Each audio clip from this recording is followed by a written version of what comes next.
News channel. We are the UK's home of discussion and debate from all perspectives. We are here for you. Don't forget to join our YouTube community by clicking on that subscribe button.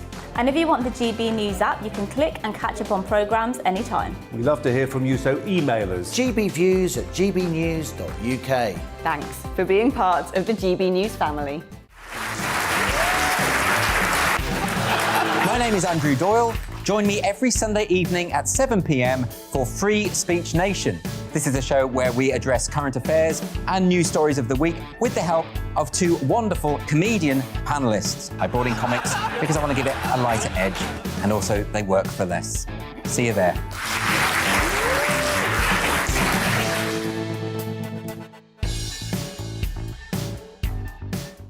Join my show Farage, 7 p.m. till 8 p.m. Monday through Thursday, and there you will get opinion, analysis, debate, and I'll cover stories that nobody else dares to touch. And then for the last 15 minutes, talking pints. We're over a drink. We have a civilised conversation with someone. We very often disagree, but we do it in a grown-up way.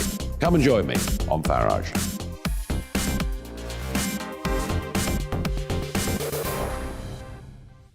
I'm Colin Brazier.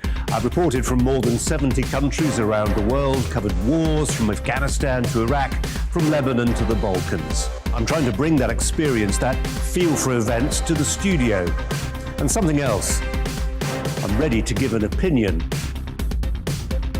Today's stories with a spark. Brazier from 8 p.m. weekdays on GB News.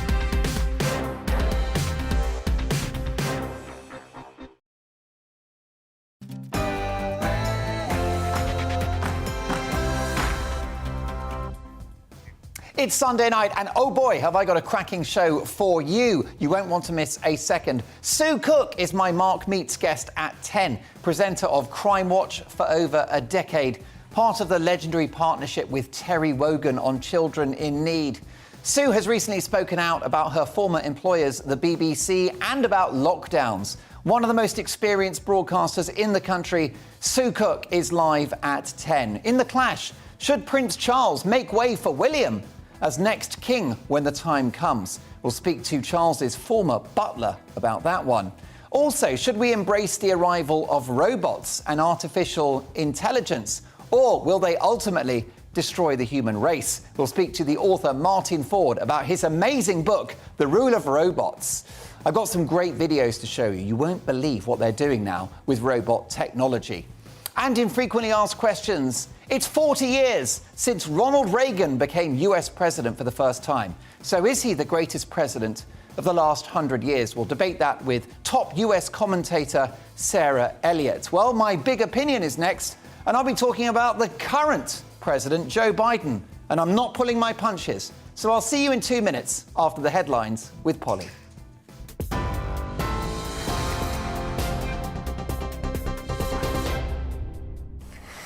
Good evening. The taxi driver who survived the Liverpool terror attack says it's a miracle that he's alive. David Perry described the bombing outside Liverpool Women's Hospital as an evil act and said he's thankful no one else was injured. He and his wife Rachel also thanked the public for their amazing generosity following the blast on Remembrance Sunday. Tens of thousands of protesters have marched through Brussels, demonstrating against COVID measures. Police fired water cannon to disperse the crowds after bottles and sticks were thrown at officers. There's been growing tension across many European countries as governments tighten restrictions to prevent a fourth wave of coronavirus cases. Midwives have warned that maternity services are at breaking point due to staff shortages. They raised their concerns at events held in towns and cities across the UK. The March with Midwives campaign included a vigil at London's Parliament Square. Midwives called on the government to address the challenge as a national emergency. The Chinese tennis player Peng Shuai has told the International Olympic Committee president she is safe and well and now wants her privacy respected. Her comments came during a video call coming after footage of the Wimbledon doubles champion was posted by Chinese state media on Twitter. The player disappeared after she made sexual assault allegations against a former Chinese government official 3 weeks ago. Ole Gunnar Solskjaer has spoken out after being sacked as Manchester United manager today. He was dismissed after his team suffered a 4-1 loss to Watford, its 5th league defeat in 7 matches. Coach Michael Carrick will take charge while the club looks for an interim manager for the rest of the season. Ole said he hoped he'd made a positive impact on the club.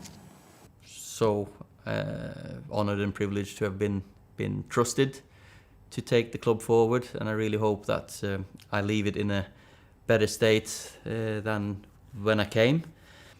That's what it's about at a club like this, with the fans. Because the fans have been amazing from day one at Cardiff till the last one now. So top, and we'll see each other again. Her Majesty the Queen has been pictured after attending a royal double christening at Windsor, and a warning pictures coming up do include some flashing images. Her Majesty spotted leaving the joint baptism of her 2 grandsons at the Royal Lodge in Windsor Great Park today, attended by close friends and family. Mike and Zara Tyndall's son, Lucas, was christened with the son of Princess Eugenie and her husband, Jack, named August. You're right up to date. I'm back in an hour. See you then.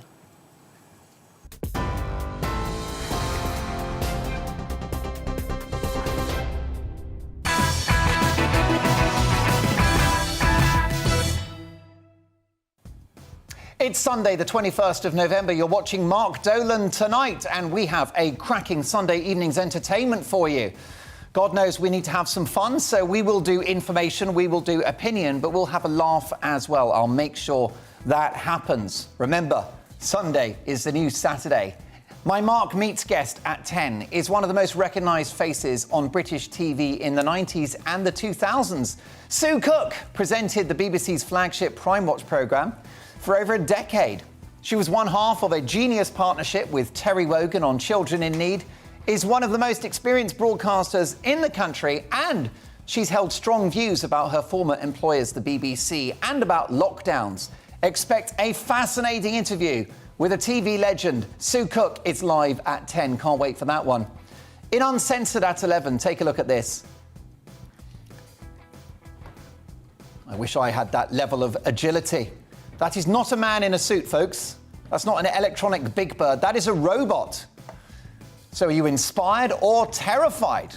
That's the question in FAQs. Should we embrace robot technology, or will machines ultimately take over the world and destroy the human race? We're going to speak to Martin Ford, author of Rule of the Robots, How Artificial Intelligence Will Transform Everything. Now, the Queen's recent bout of poor health has brought into sharp focus the responsibilities that will fall upon the shoulders of Prince Charles when he eventually, and let's hope it's a long, long time from now, accedes to the throne. Is Prince Charles an experienced world statesman born to be king, or a thin-skinned, divisive crank whose monarchy could fall apart at the seams? Should they skip a generation and give the throne to William? To debate that, we'll be joined by Grant Harold, Prince Charles's former butler and former Labour MP for Ealing North, Stephen Pound. In Frequently Asked Questions, really excited about this one. It's been 40 years since Ronald Reagan won the US election for the first time. But was Reagan the greatest president in 100 years, or was he a man who presided over inequality, a divided society, and a country overstretched on the international stage? It's all things Ronald Reagan with US commentator and Republicans Overseas spokesperson Sarah Elliott. Plus my all-star panel. Oh boy, we're coming in hot tonight. The dangerously talented commentator, Emily Hewitson. Icon of the red carpet, a very old friend of mine, though she's not old, not if you look at Wikipedia, it's Lizzie Cundy. And another old pal of mine, the brilliant journalist, broadcaster and author, bit slimmer, he's on keto. It's Andre Walker. But my priority for the next 3 hours is to get your views on the national television airwaves. So drop me an email now and throughout the show, mark@gbnews.uk. The best bit of my show is when you tell me what you think. I love it. This show is made exclusively for you. It's about you. and you are the only show in town. So a busy Sunday night, and remember, we don't do boring, not on my watch. Let's get the kettle on. Yorkshire tea if you've got it, full-fat milk, no sugar. Let's get to work.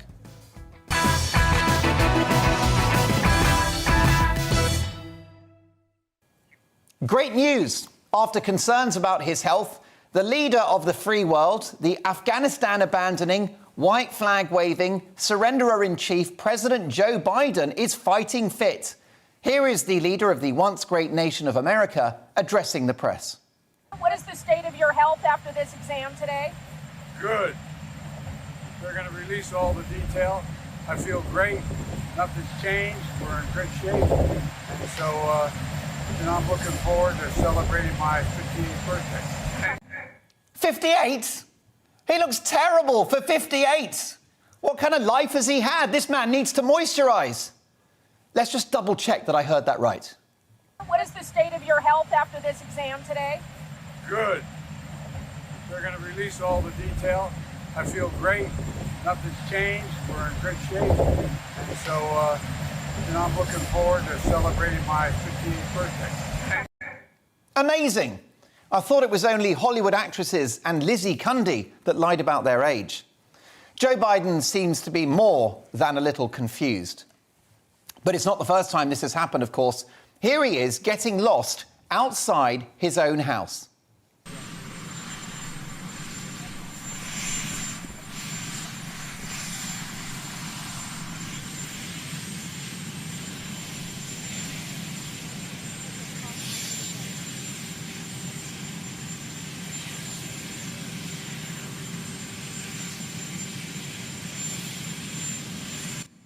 Where's he going? He's just making a beeline for the hedge. And here he is addressing the Prime Minister of Australia, Scott Morrison. Thank you, Boris. And I want to thank that fellow down under.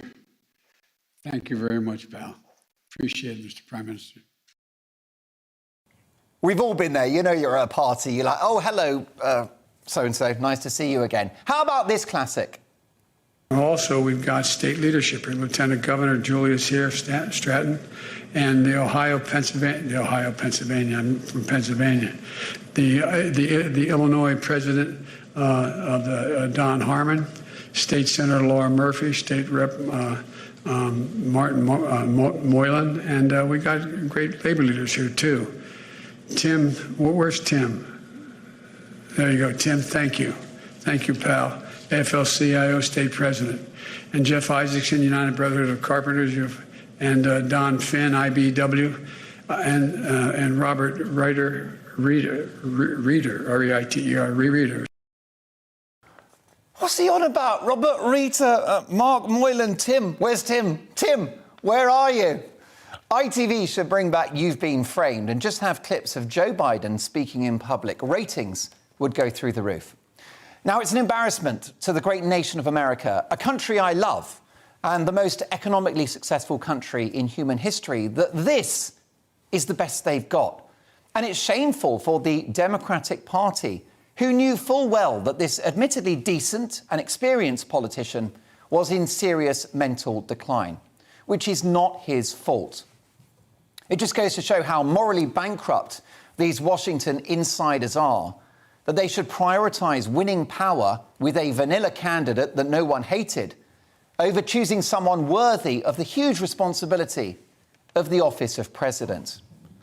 When he is actually coherent about twice a day, like a broken grandfather clock, we are reminded of what a useless president he is, as well as a confused one.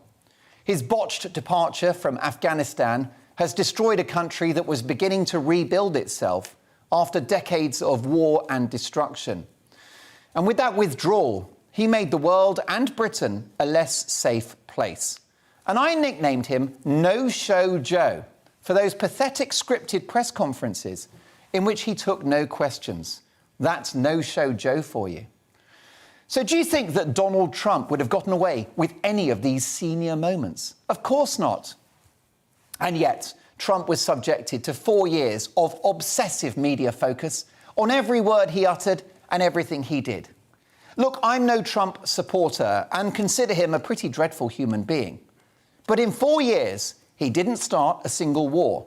He presided over an economic boom. He reached out to China, Russia, and North Korea.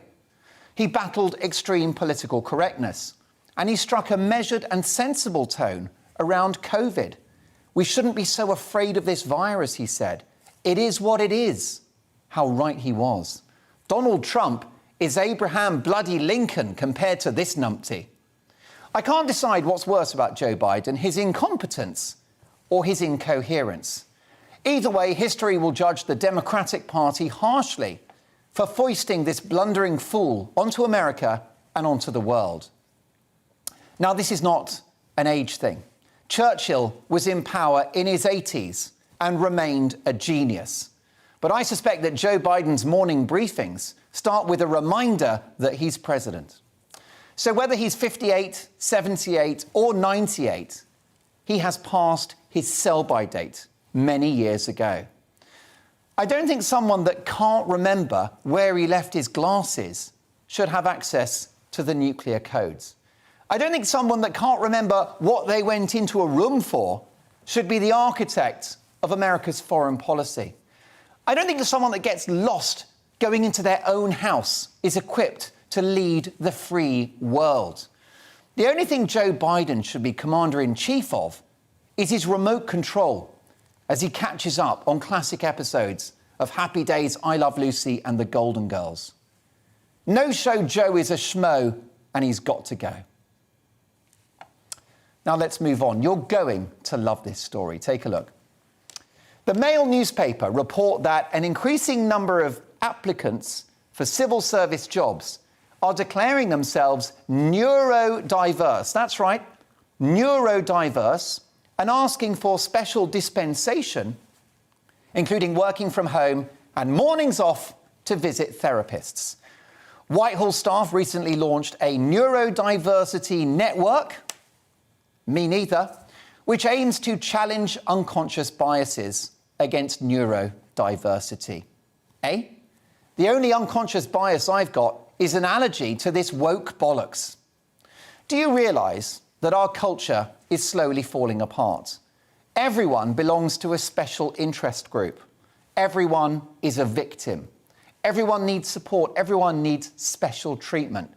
I really do worry about Britain in 2021. Do you think this current shower of snowflakes would have been of any use in the Second World War? When Germany invaded Poland, they'd have put a request in with their line manager to fight from home. Our great country is losing its moral backbone. We're liberal, we're soft, we're woke, we're casual, we're lazy, we're spoiled, we're indulgent, we're done for. It's no surprise that it's the civil service and the public sector that are indulging this nonsense. Why? Because the public sector is bankrolled by you and me, the taxpayer. These institutions don't need to turn a profit or achieve a bottom line. Normal companies just don't have the time or resources with which to accommodate this stuff. In any normal business, if you can't make a contribution on your employer's terms, you won't last 5 minutes. Good luck telling Lord Sugar that you're neurodiverse and need counselling, a hug or a duvet day. We now glorify mental health issues. It's worn like a badge of honour, something to be proud of, something around which your identity is shaped. Serious mental health issues must be dealt with and support must be made available. And if you are struggling, do reach out because real help is there. But too many people have jumped on the poor me bandwagon. And rather than endless words of support, what these unproductive layabouts really need to hear are just 2 words. You're fired.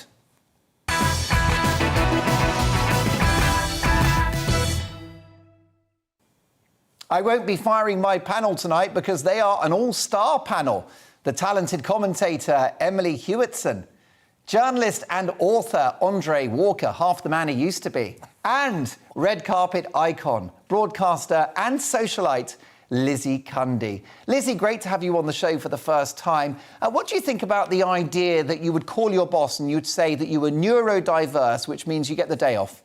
Well, darling, I think you've forgotten. I used to work for Richard Desmond, who owned OK magazine, and believe me, there was no excuses. You know, I believe in working hard, and I've worked since I was actually 14 years old. So I believe in working hard, no excuses to be late. And sadly, we live in a world at the minute where we can't say anything. It's a society where we are going to offend. It is really crazy, Mark. It's like gone mad, and I'm sick of it, to be honest. Yeah, Emily, what's your view on this? Because you are the younger generation, and I do think that it's symptomatic of many young people that they feel like they were born a victim. Yeah, I definitely think that the victimhood culture is strong amongst my generation. You always have to be careful what you say because someone's always going to be offended.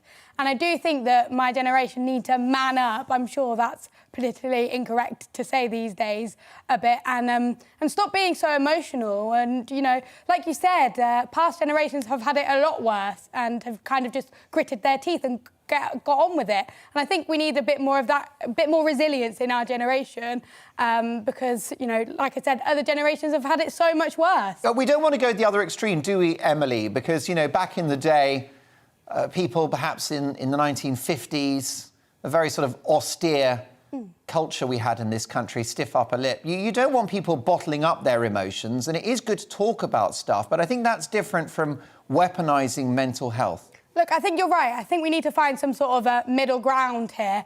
I think it's probably gone a bit too far, but you are right. We do need to have those open conversations. But at the same time, you know, when people are getting offended over, you know, snowman rather than snow person, I think the world needs to have a long, hard look at ourselves and, you know, bring back a bit of resilience. Now, Andre, you texted me earlier today to say that you were having a mental episode and you couldn't come in. I got over it. Well, look, I personally think that this is just a complete joke and a waste of time. Do you know, I had a friend of mine who told me a great story about when he was in the Greater Manchester Police Murder Squad. And what he said was, after they'd successfully finished a case, they'd go down to the pub and actually almost have a group therapy session. But of course, what happens now, because there's none of that after-work drinking culture, none of the traditions, or less of them than what we used to have, then suddenly everybody's reporting themselves as mentally ill. I'll tell you one thing that I would also say.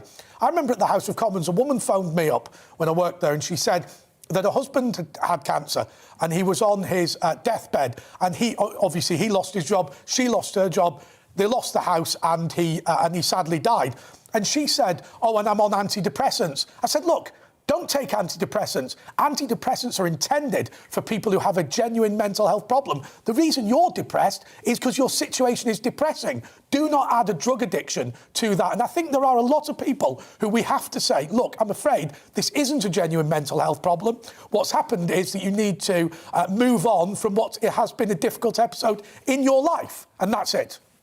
TV legend Sue Cook joins me at 10 for Mark Meets, and my stellar panel will be with me for the whole 3 hours. As you know, this show is never boring, especially not with these three on board. We'll get through the news agenda. I'll be putting this question to my panel and to you at home. Should the unvaccinated have to pay for their health costs? We'll discuss that after more in the news agenda. But next in the clash, should Prince Charles step aside for William to take the throne earlier when the time comes? I'll be joined by former royal butler Grant Harold and former Labour MP for Ealing North, Stephen Pound. It's going to be quite the ding-dong, but I want to hear your thoughts as well. And why don't you join our Twitter poll? You can vote right now to get your view on the national television airwaves. So hop on to @GBNews on Twitter. And don't forget that email address, mark@gbnews.uk. I'll see you in 2.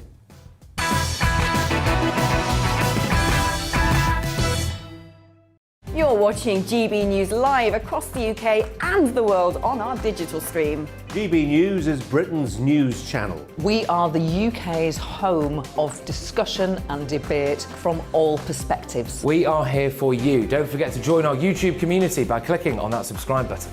And if you want the GB News app, you can click and catch up on programmes anytime. We love to hear from you, so email us. gbviews@gbnews.uk. Thanks for being part of the GB News family. My name is Andrew Doyle. Join me every Sunday evening at 7 p.m. for Free Speech Nation. This is a show where we address current affairs and news stories of the week with the help of two wonderful comedian panellists. I brought in comics because I want to give it a lighter edge, and also they work for less. See you there.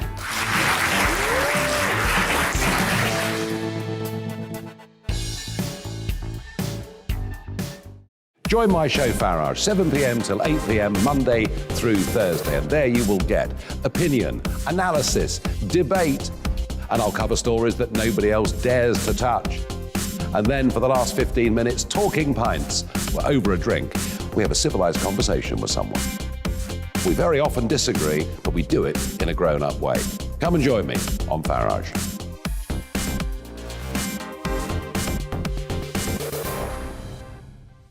I'm Colin Brazier. I've reported from more than 70 countries around the world, covered wars from Afghanistan to Iraq, from Lebanon to the Balkans. I'm trying to bring that experience, that feel for events, to the studio. And something else. I'm ready to give an opinion. Today's stories with a spark. Brazier from 8 p.m. weekdays on GB News.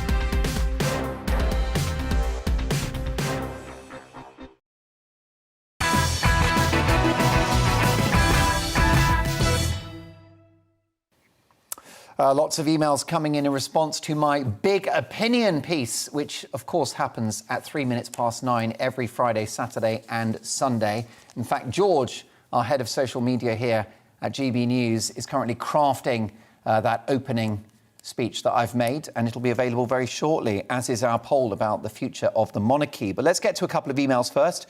Jackie says, your monologue tonight, I love it, spot on. Although I am a Trump supporter for his policies, he was making America great again. That's the view of Jackie on that one. Let's have a look. Alan says, Mark, you're right. The private sector and those in work produce the wealth. The work-shy use it as an occupation. And Adrian says, I've just caught the second half of your digest, Mark. You, my friend, are a gentleman and a scholar, an acrobat, and a rinky-dink panther. I'll take that as a compliment. Thank you so much, Adrian. Adrian, you're a fox. It's time now for The Clash, in which we tackle a major topic of the day from opposing points of view.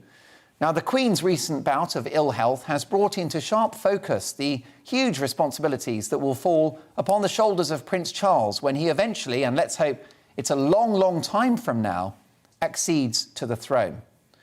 So is Prince Charles an experienced world statesman born to be king, or a thin-skinned divisive crank whose monarchy could fall apart at the seams?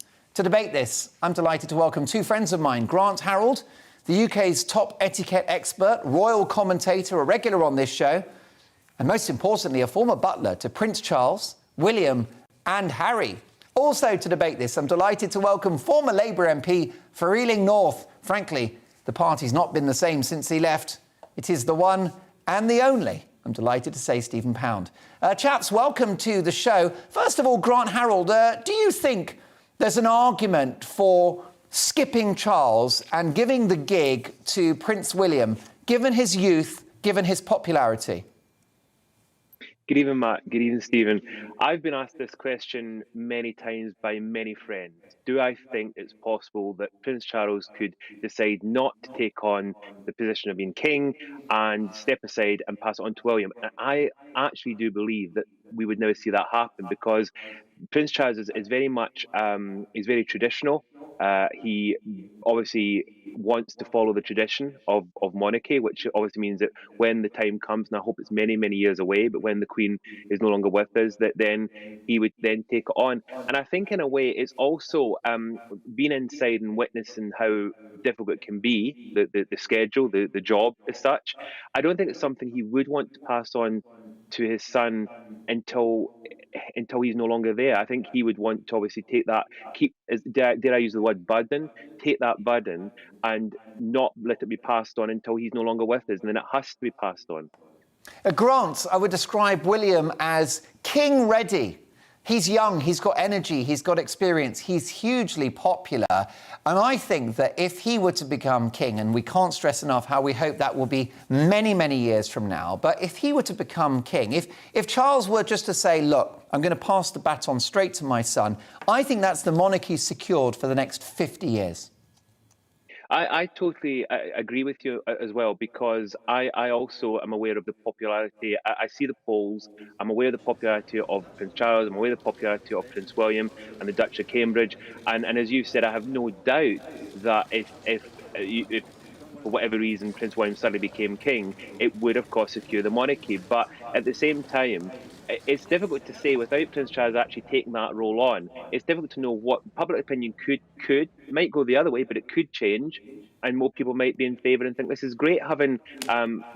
I was going to say King Charles, or it could even be King George as a king. So only time will really tell. But as you said, I mean, that's the wonderful thing is that with William and with Catherine, with Kate, is it has got that security and that future. So I think the whole family are aware that assuming the line of succession goes the way it should, that at least it does secure its future.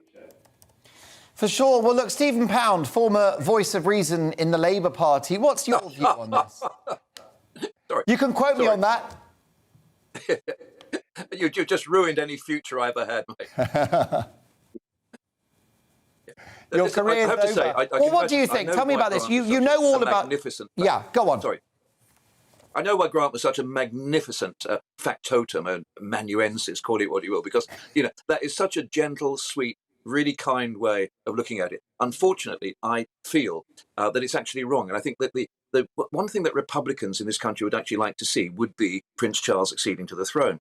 The problem is that the royal family is in a state at the moment. I don't think it's ever stood so low in public opinion. And I think the time is not for continuity Windsor. It's actually time for a reboot. It's time to start again. And I think were we to have Prince Charles take over on the basis of business as usual, we've always done it this way, apart from the Duke of Windsor in the past, then unfortunately, I think that the reputation of the monarchy will fall even lower.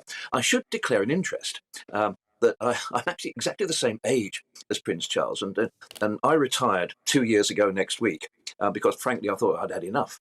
And also, at that time, as Prince Charles's father used to say, bits start to drop off you at that age. But it's not about personalities. It's not about individualism. I think it's about the perception of the royal family as being relevant, and this is no longer a time for business as usual, because frankly, business as usual is going to bankrupt the royal family.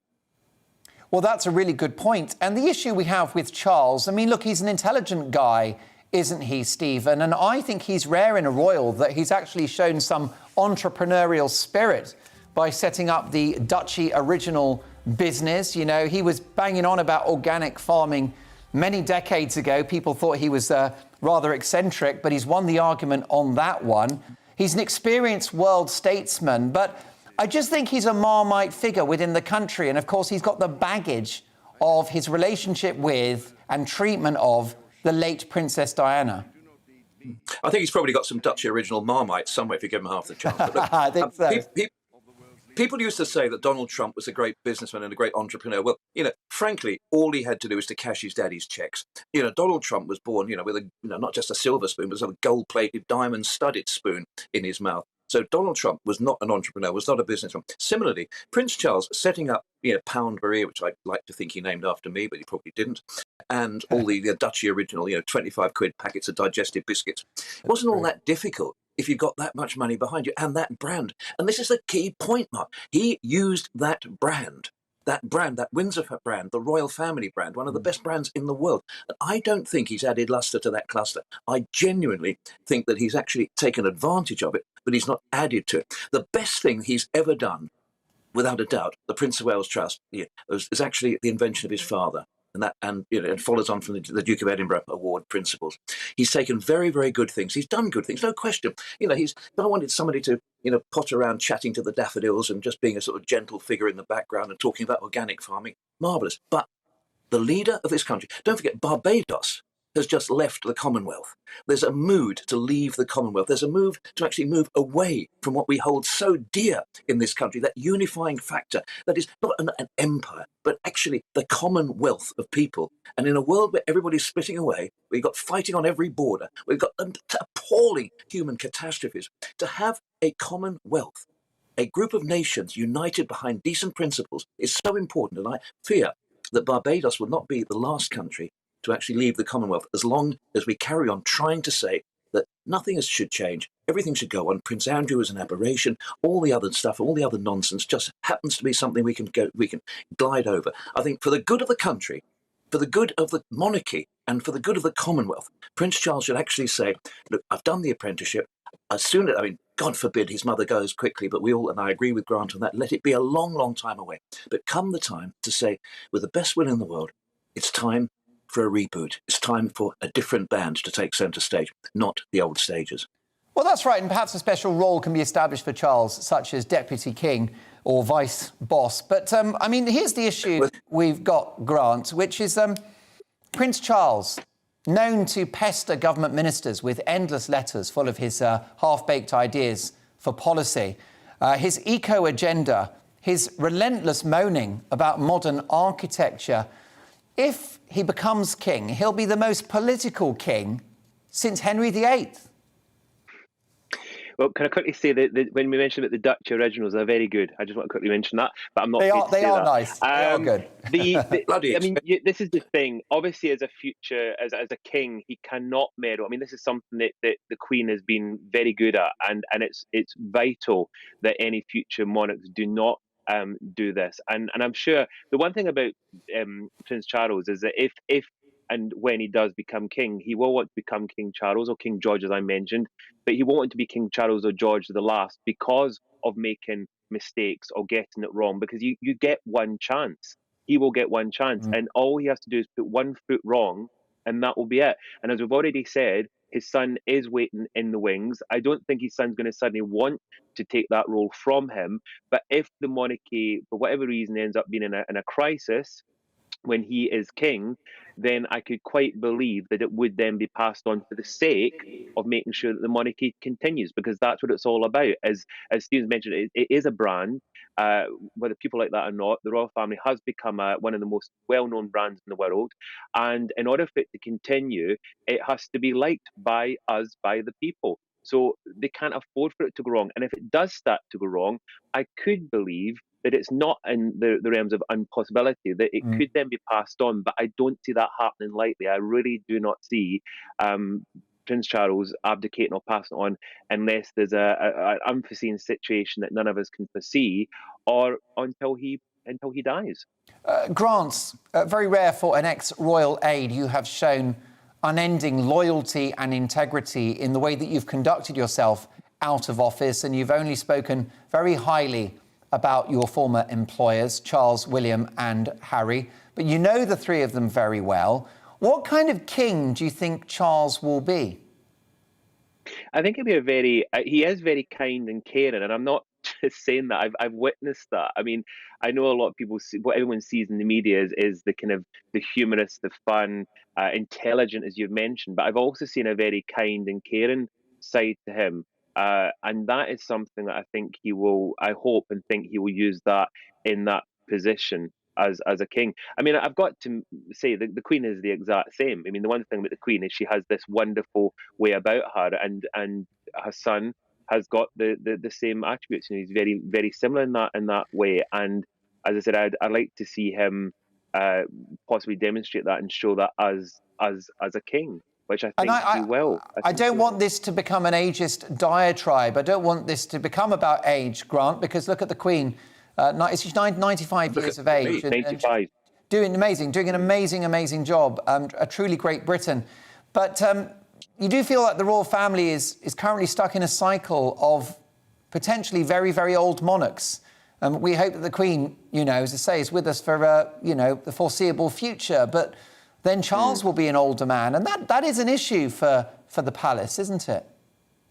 Yes, I mean, I don't disagree with that, because you look at other royal families around the world, and obviously they're quite a bit younger. I mean, our Queen was obviously in her 20s when she became the Queen, which was fantastic. Everybody loved this, a young lady that took on this amazing role and has done the job. I mean, talk about doing justice. I mean, she's done an amazing job, and technically should have retired over 30 years ago.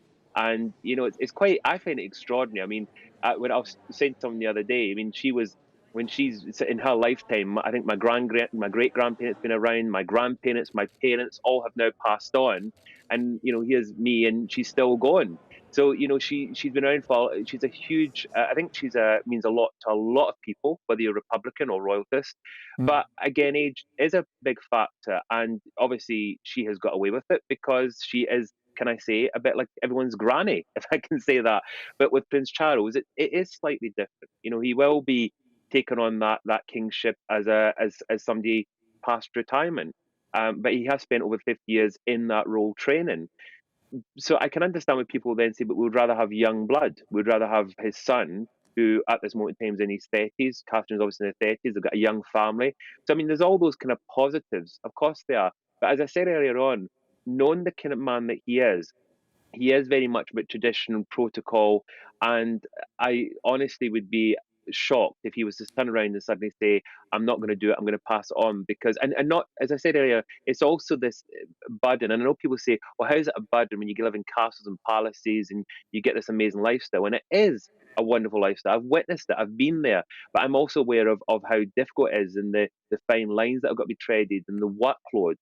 I've seen all of that. I'm sure Stephen has as well from his time. You witness all this.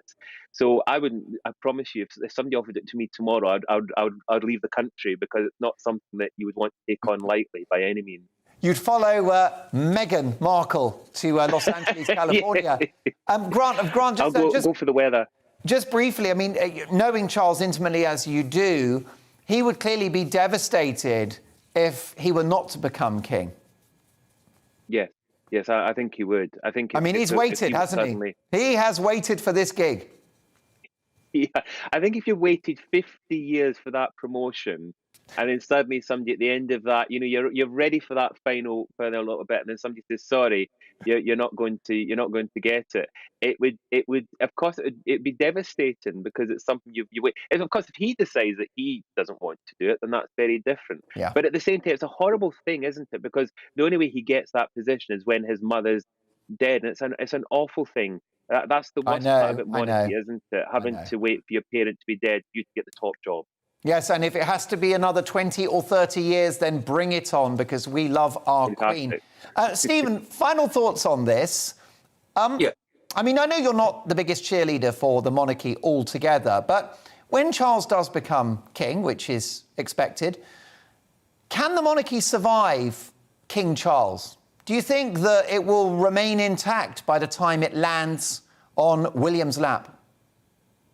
As someone who's instinctively in favour of a monarch rather than a president, even if the grounds that, who would the president be if we had one? And usually come the revolution, the royals go to the guillotine and the presidents head over the hills with a suitcase full of dollars. So, I mean, I am actually in favour of the principle of monarchy. But I think listening to what Grant was saying now just reminded me of Gordon Brown saying, how much longer do I have to wait to become Prime Minister? And getting increasingly bitter towards the end. But look, they used to say the Conservative Party, when a person's time was up, the men in grey suits would come around and have a word.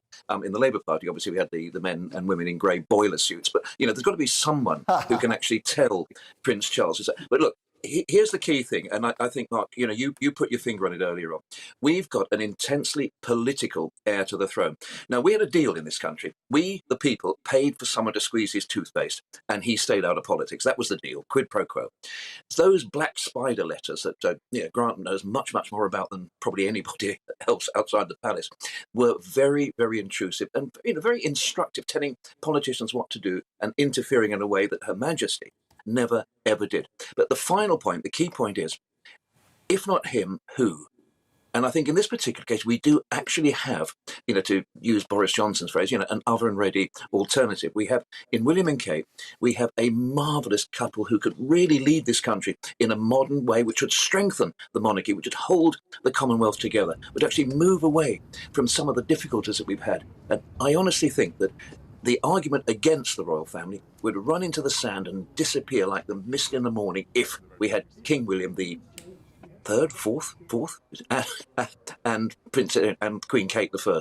So that's my case from someone who's instinctively would be Republican, partly because I still feel it rather difficult to think that as a Roman Catholic I'm excluded from the royal family, because you cannot be a Roman Catholic and be an heir to the throne, which I still think is a little bit difficult. Yes. On the other hand, I think William and Kate represent a modern world, an inclusive world, an intelligent world, a world that actually relates to ordinary people. Kate's grandfather was up from the pits in the northeast. She was brought up in Southall. These are modern, decent people, and I think they could be the saviour of the monarchy. I think they could actually make the monarchy go forward and have countries join the Commonwealth rather than leave it. Sadly, I think Prince Charles has to be told that, like Gordon Brown, he may well be the person in waiting, but he's not actually going to get the job. Grant Harold, finally, while I've got you, the Queen is said to be upset over a new BBC documentary about alleged warring between members of the royal family. The allegation of the documentary is that various members of the royal household are briefing against each other in the press. The palace is reportedly unhappy with the corporation, who are said to have refused to let palace officials, all members of the royal family, watch The Princes and the Press before it's aired on BBC Two tomorrow. What's your reaction to this? Following the disgraceful interview by Martin Bashir of Princess Diana, do you think the BBC's got a problem with the royal family? I hope not. I don't think so. But it's interesting when they say the Queen's kind of furious, because it's difficult to know without obviously speaking to her or being there. But the thing I remember about the Queen is, I find that very hard to think that she ever gets annoyed about anything. I'm sure she does. I never kind of witnessed those kind of things with any of them. But it's quite difficult, because when you have these kind of programs getting aired and people are discussing them, of course it's frustrating when you're watching them and listening to them and you're not able to voice. The thing about with the Queen, as we know, she's never kind of voiced anything or said anything. So even if it's untrue or true, she doesn't say anything. It's a bit like her mother. I hope I'm right in saying that, but I think the Queen mother was the same. Never voiced or did any interviews or said anything, which is a good way to be as well. But it is difficult for them. And I think sometimes it wouldn't surprise me if they do say something to somebody so that it does get their view out there. But it's a difficult one. And just to quickly mention, going back to what Stephen said a second ago with Prince William when he becomes king, I actually had to check this myself. It's William V, just for reference. I Googled it a few days ago because somebody asked me the same question and I didn't know, so I Googled it. I hope I've got that right. I'm sure we'll be getting viewers getting in touch if we've got this wrong, but I think it's William V. When the day comes, but hopefully in many, many years. Check out William IV succeeded Queen Victoria, didn't he? Oh, is that it? Well, exactly. I'll tell you something. When it comes to historical knowledge, you've both got me knocked into a cocked hat. I said that slowly. Grant Harold, it's so brilliant to have you on the show. Etiquette expert. Do check out his Twitter feed, actually. He is an expert, a world-renowned expert on etiquette and politeness. Of course, he has served British royalty for many years with distinction. And speaking of serving with distinction, former Labour MP for Ealing North. Do come and see us again soon. Stephen Pound, thanks for your time. Well, lots more to come. I'll get to your emails shortly. But what do you think? Should the monarchy skip a generation, and should William be our next king? Well, 60% of you say that Charles should step aside. So that's a majority for King William. 40% are ready to keep Charles in post and let him have the top job. In the news agenda next, should the unvaccinated be forced to pay for their care and treatment for their reluctance to get jabbed? My panel and I will be discussing that. And at 10 o'clock, TV legend Sue Cook. She'll talk about her over a decade working on the Crime Watch show on the BBC, what she thinks of the Beeb now, the licence fee, fat cat salaries for Gary Lineker and BBC bosses. We'll also talk about lockdowns. Sue Cook does not pull her punches. And we'll talk about working with the late, great Sir Terry Wogan. That's Sue Cook at exactly 10 o'clock. So do get your questions in right now. Mark at gbnews.uk, on Twitter at gbnews, or Facebook your question. Let's make Mark Zuckerberg another couple of quid. Just search for GB News. Lots to get through. A big 2 hours and 10 minutes. Don't go anywhere.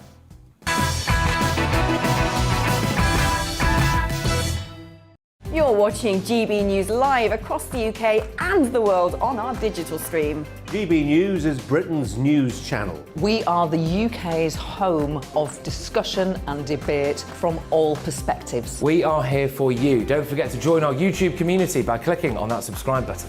And if you want the GB News app, you can click and catch up on programmes anytime. We love to hear from you, so email us. gbviews@gbnews.uk. Thanks for being part of the GB News family. My name is Andrew Doyle. Join me every Sunday evening at 7 p.m. for Free Speech Nation. This is a show where we address current affairs and news stories of the week with the help of two wonderful comedian panellists. I brought in comics because I want to give it a lighter edge, and also they work for less. See you there.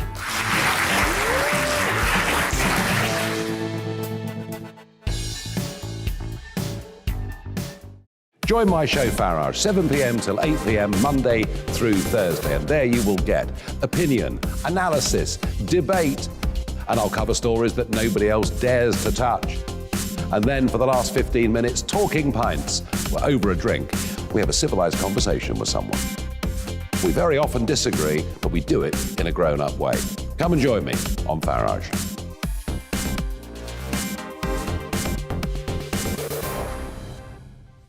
I'm Colin Brazier.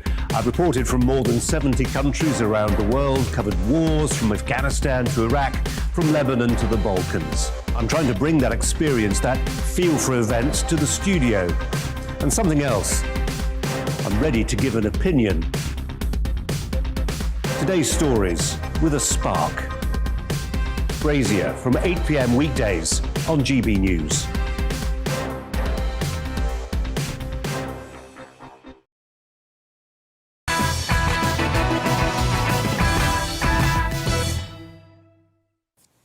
Fantastic email from Sandra about whether Charles should be our next king or whether he should simply pass the baton to William and skip a generation. Sandra says, "Hi Mark, I'm praying that Charles will not be king, particularly as I know without a doubt that he will make Camilla queen, which my late husband said would never happen. If it does happen, my late husband will be spinning in his grave. He's not popular with the public, and however you look at it, he treated Diana appallingly. And the reason for that, of course, was Camilla. He's far too political, and I believe that he has also said that he will not become head of the Church of England. He will be the downfall of the royal family, without a doubt." Strong views. Do you take an opposing view? Do let me know. mark@gbnews.uk. So many emails to get through. Thank you so much for them. Let's talk about work-shy British workers. Gary says, "Yes, I agree. There are a lot of work-shy people on benefits, but there are a lot of people like me. I've worked hard all my life from the age of 12 until the time I had to turn the life support machine off on my partner who caught meningitis one Christmas day. Then my brain went bang and I've suffered mental health problems ever since and find it hard to survive each day." Gary, first of all, thank you for your amazingly honest and brave email. And I'm really glad that you've put your thoughts down in words.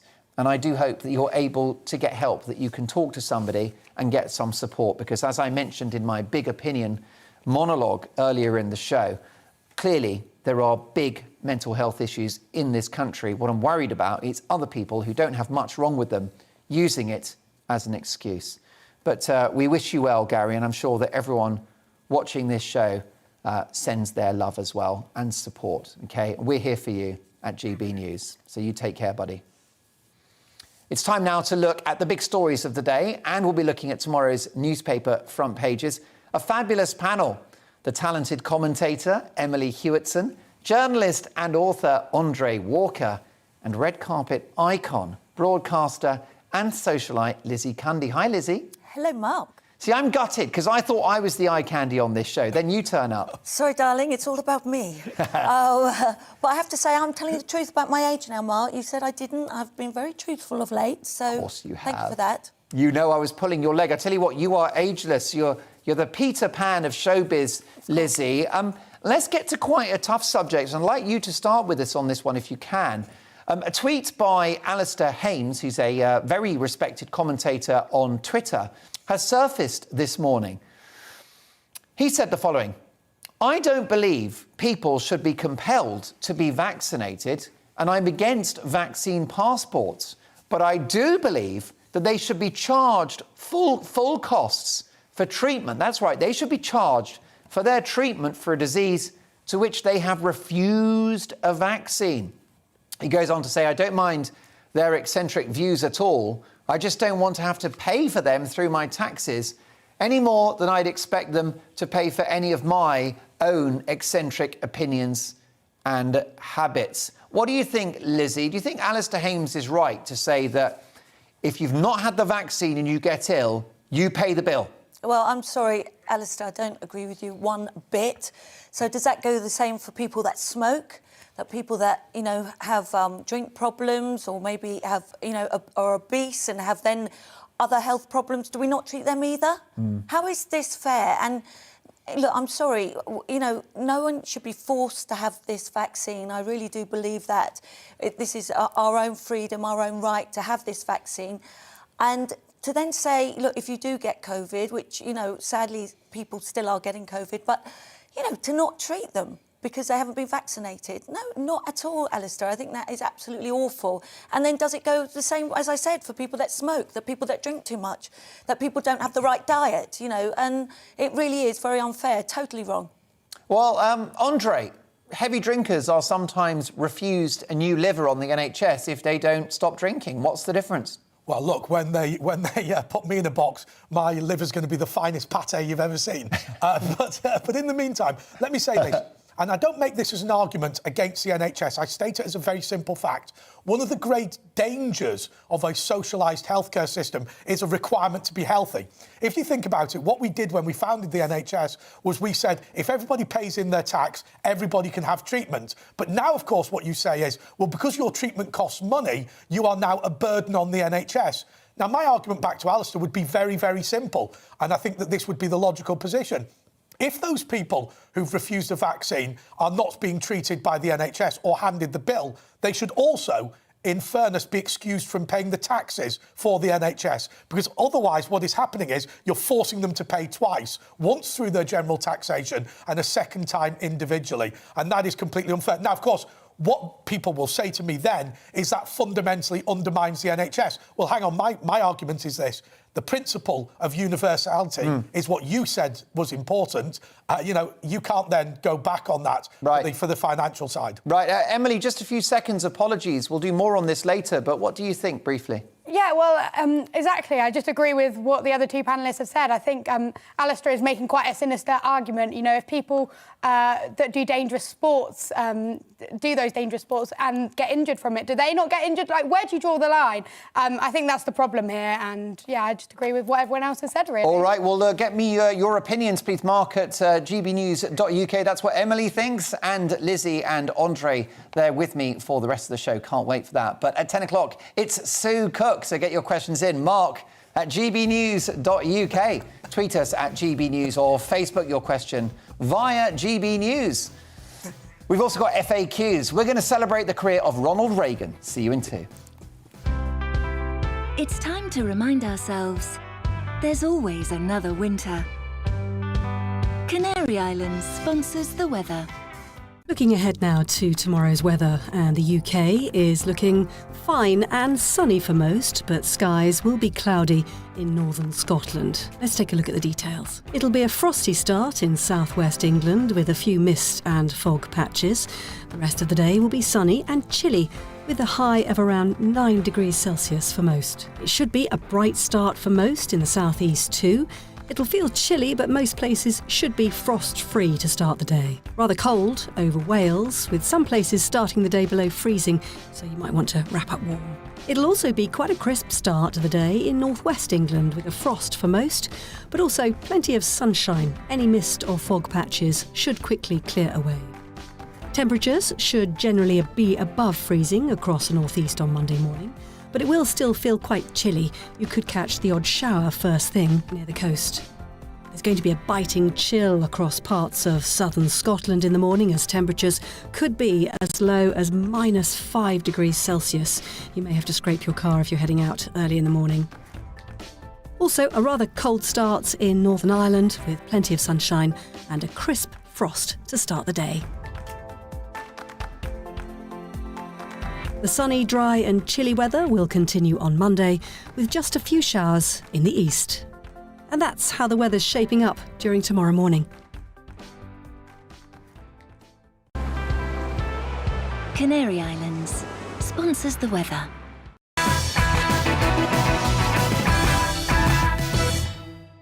You're watching GB News live across the UK and the world on our digital stream. GB News is Britain's news channel. We are the UK's home of discussion and debate from all perspectives. We are here for you. Don't forget to join our YouTube community by clicking on that subscribe button.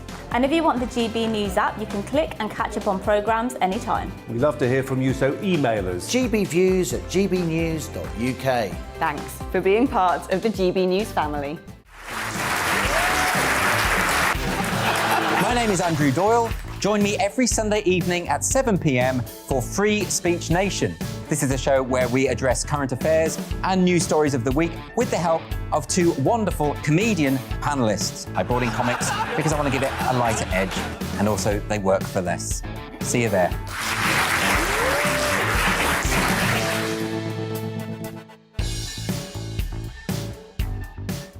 Join my show Farage, 7 p.m. till 8 p.m. Monday through Thursday. And there you will get opinion, analysis, debate, and I'll cover stories that nobody else dares to touch. And then for the last 15 minutes, talking pints. We're over a drink. We have a civilised conversation with someone. We very often disagree, but we do it in a grown-up way. Come and join me on Farage.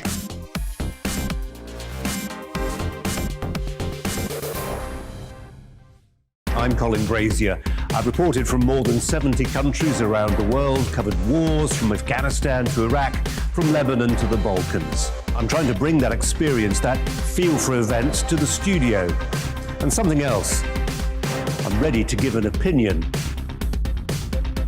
Today's stories with a spark. Brazier from 8 p.m. weekdays on GB News.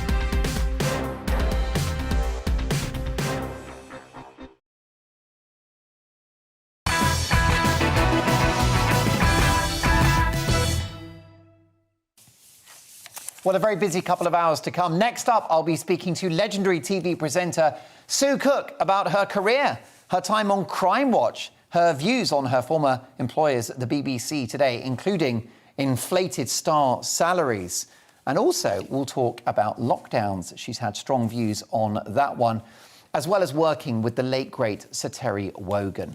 And it's 40 years since Ronald Reagan became US president. So is he the greatest president of the last 100 years? I'll be discussing that in FAQs with a top US commentator, plus all of tomorrow's front pages and the news agenda with my amazing panel. But first, here are the headlines with Polly.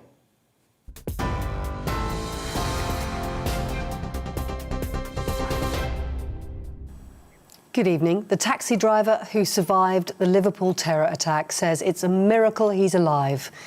David Perry described the bombing outside Liverpool Women's Hospital as an evil act and said he's thankful no one else was injured. He and his wife Rachel also thanked the public for their amazing generosity following the blast on Remembrance Sunday. Tens of thousands of protesters have marched through Brussels, demonstrating against COVID measures. Police had to fire water cannon to disperse the crowds after bottles and sticks were thrown at officers. There's been growing tension across many European countries as governments tighten restrictions to prevent a fourth wave of coronavirus cases. Here, midwives have warned that maternity services are at breaking point due to staff shortages. They've raised their concerns at events held in towns and cities across the UK. The March with Midwives campaign included a vigil at London's Parliament Square. Midwives called on the government to address the challenge as a national emergency. The Chinese tennis player Peng Shuai has told the International Olympic Committee president she is safe and well and now wants her privacy respected. Her comments came during a video call after footage of the Wimbledon doubles champion was posted by Chinese state media on Twitter. The player disappeared after she made sexual assault allegations against a former Chinese government official 3 weeks ago. Ole Gunnar Solskjaer has spoken out after being sacked as Manchester United manager today. He was dismissed after the team suffered a 4-1 loss to Watford, its 5th league defeat in 7 matches. Coach Michael Carrick will take charge while the club looks for an interim manager for the rest of the season. Ole said he hoped he'd had a positive impact on the club. So honoured and privileged to have been trusted to take the club forward, and I really hope that I leave it in a better state than when I came. That's what it's about at a club like this, with the fans, because the fans have been amazing from day one at Cardiff till the last one now. So top, and we'll see each other again. Her Majesty the Queen has been pictured after attending a royal double christening at Windsor, warning some flash photography in the next pictures. Her Majesty spotted leaving the joint baptism of her 2 grandsons from the Royal Lodge at Great Windsor Park today, attended by close friends and family. It's the first time Her Majesty's been seen out in public since spraining her back. Mike and Zara Tyndall's son Lucas was christened, with the son of Princess Eugenie and her husband Jack named August. You're up to date. I'm back in an hour. See you then.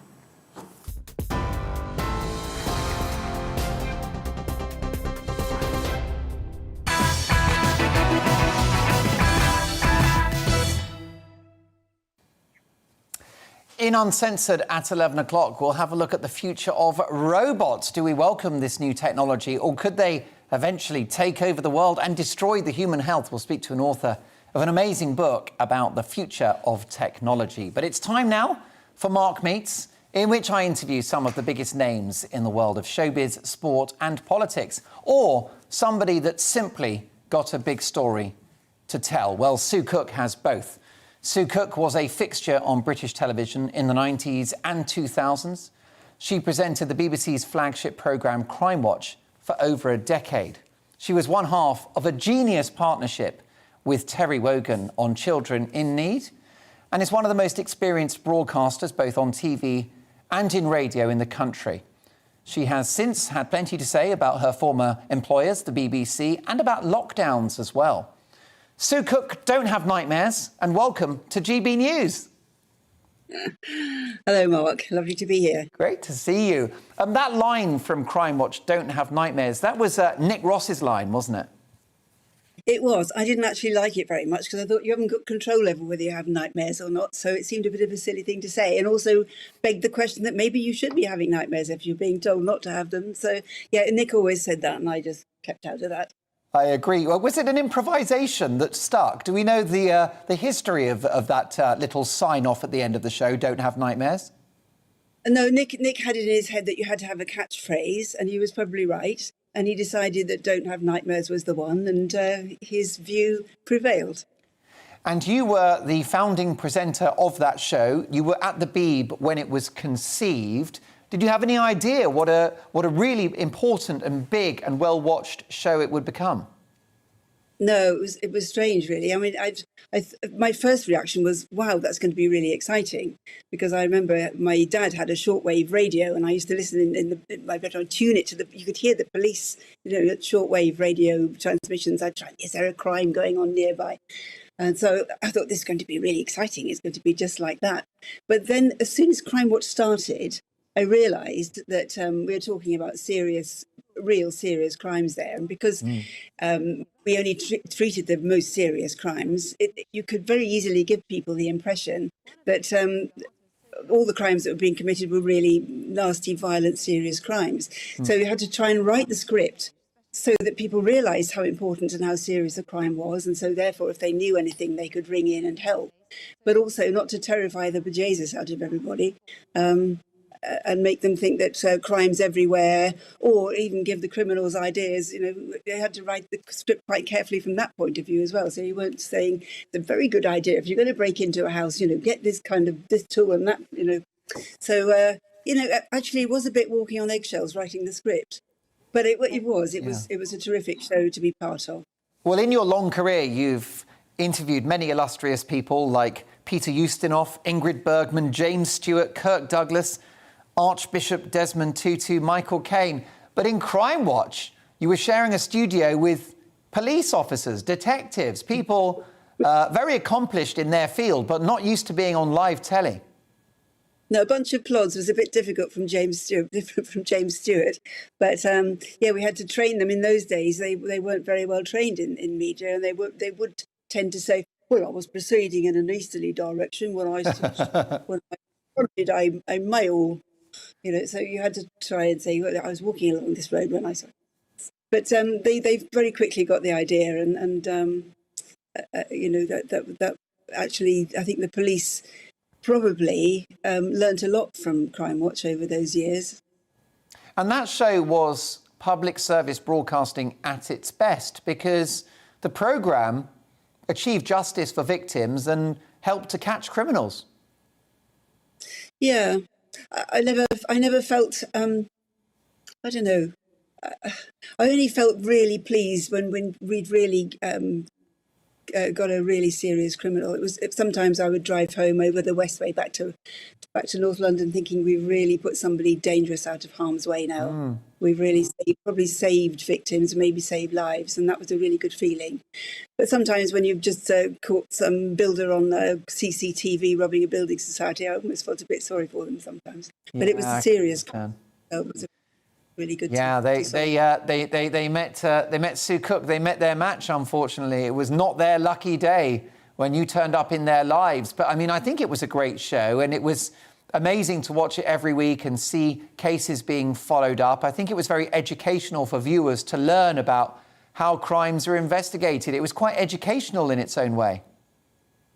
Yes, it was. I did another show alongside it called Out of Court, which also talked about forensic methods and sometimes was more critical of the police. Crime Watch, of course, helped the police and put criminals away, and Out of Court sometimes got criminals out of jail because a miscarriage of justice had happened. But it was interesting to be part of that whole. It was all the same department in the BBC, so it was educational to find out about how fingerprinting worked and new techniques in DNA. And when we first started, they had those photo fit things, which really looked dreadful, where people had lines across their faces.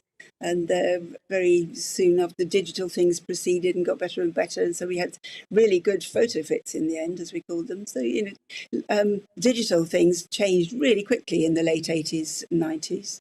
And I think it tied in with public awareness about crime. I remember around that time, more and more people were getting involved in neighbourhood watch schemes. And, now in the current era where we face many threats, the police and the media always say, look, keep your eyes peeled, be alert, and, flag up if you see anything unusual or of concern. Shaw Taylor started all that, didn't he? Keep them peeled, dear old Shaw Taylor. That was it. So, yeah. I think people are much more aware now, which is a good thing. Again, you had to try and make people feel.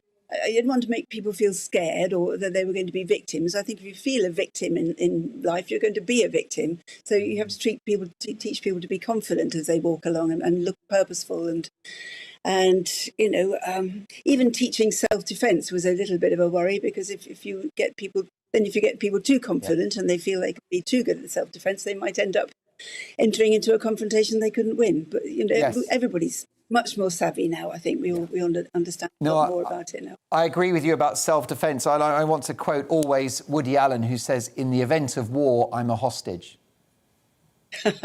Yeah. Hold me back while I hit him. It works brilliantly. I mean, Sue, did you ever worry? Because it's a high-profile show watched by.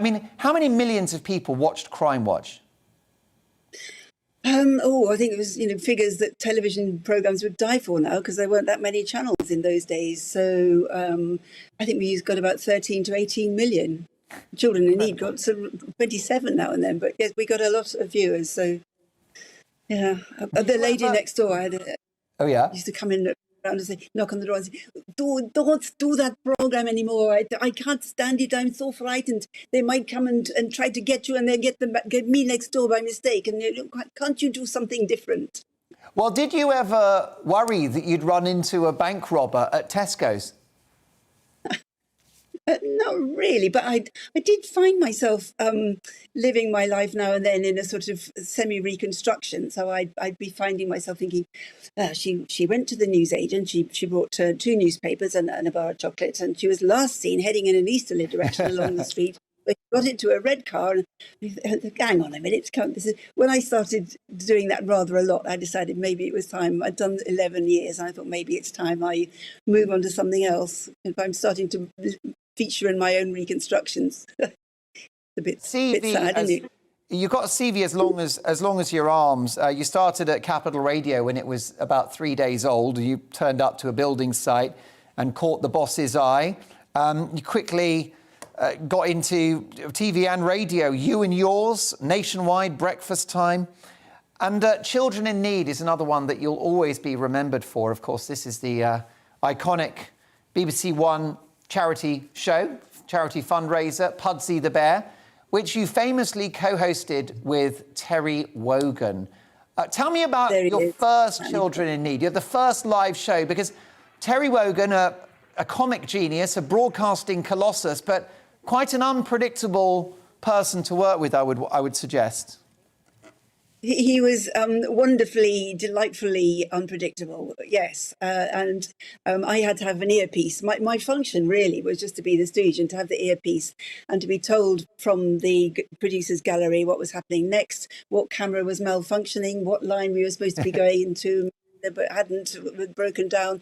So I could hear these kind of crises brewing in my ear. Terry would have none of that, very sensibly. Sometimes he'd take his earpiece out, but he just had the one channel which was just for him and his producer. Sometimes he'd put even that on the desk. But so it was my job to say, when Terry was waxing lyrical with somebody, it was my job to say, Terry, the news is coming up. He'd say, oh, never mind. And I'd get the producer in my ear saying, for goodness sake, shut him up, won't you? And one day I went and sat on his lap and put my hand over his mouth. It was the only thing I could do to stop him talking. It's an iconic moment in television when you sit on his lap. The two of you had fantastic chemistry, and you weren't just a stooge. It really was a fabulous double act and a very much a pairing of equals, I thought. And I mean, I grew up watching that show. The whole family did.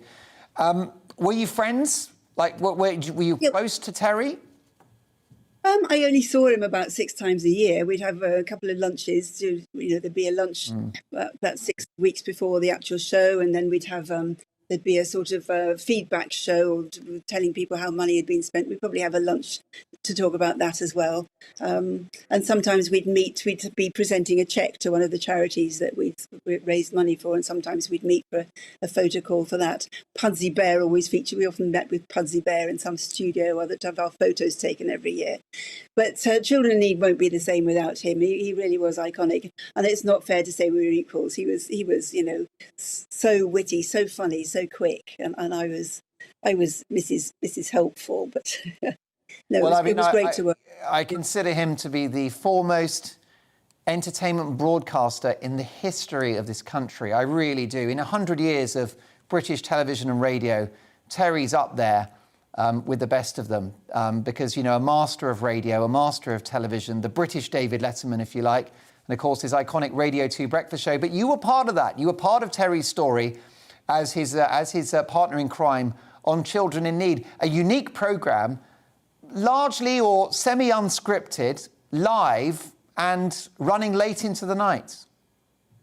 I was terrified for the first one. I knew I had 7 hours of live television ahead, mostly unscripted. There was a script that thick and every page was blank with TBA, for to be arranged, written on it. I was terrified because I was used to thinking things through, writing my scripts and knowing what I was going to say, and I'd rehearsed it. To thought of, I knew Terry would be fine because he was an ad-libber, raconteur, but I was terrified that I was going to freeze and then not be able to do it. But I was carried away by the moment. It was just such a wonderful thing to be part of, and you knew you were doing great things and changing lives. And everybody, the spirit was wonderful. Anybody who came into the studio, everybody wanted to do the best for the programme.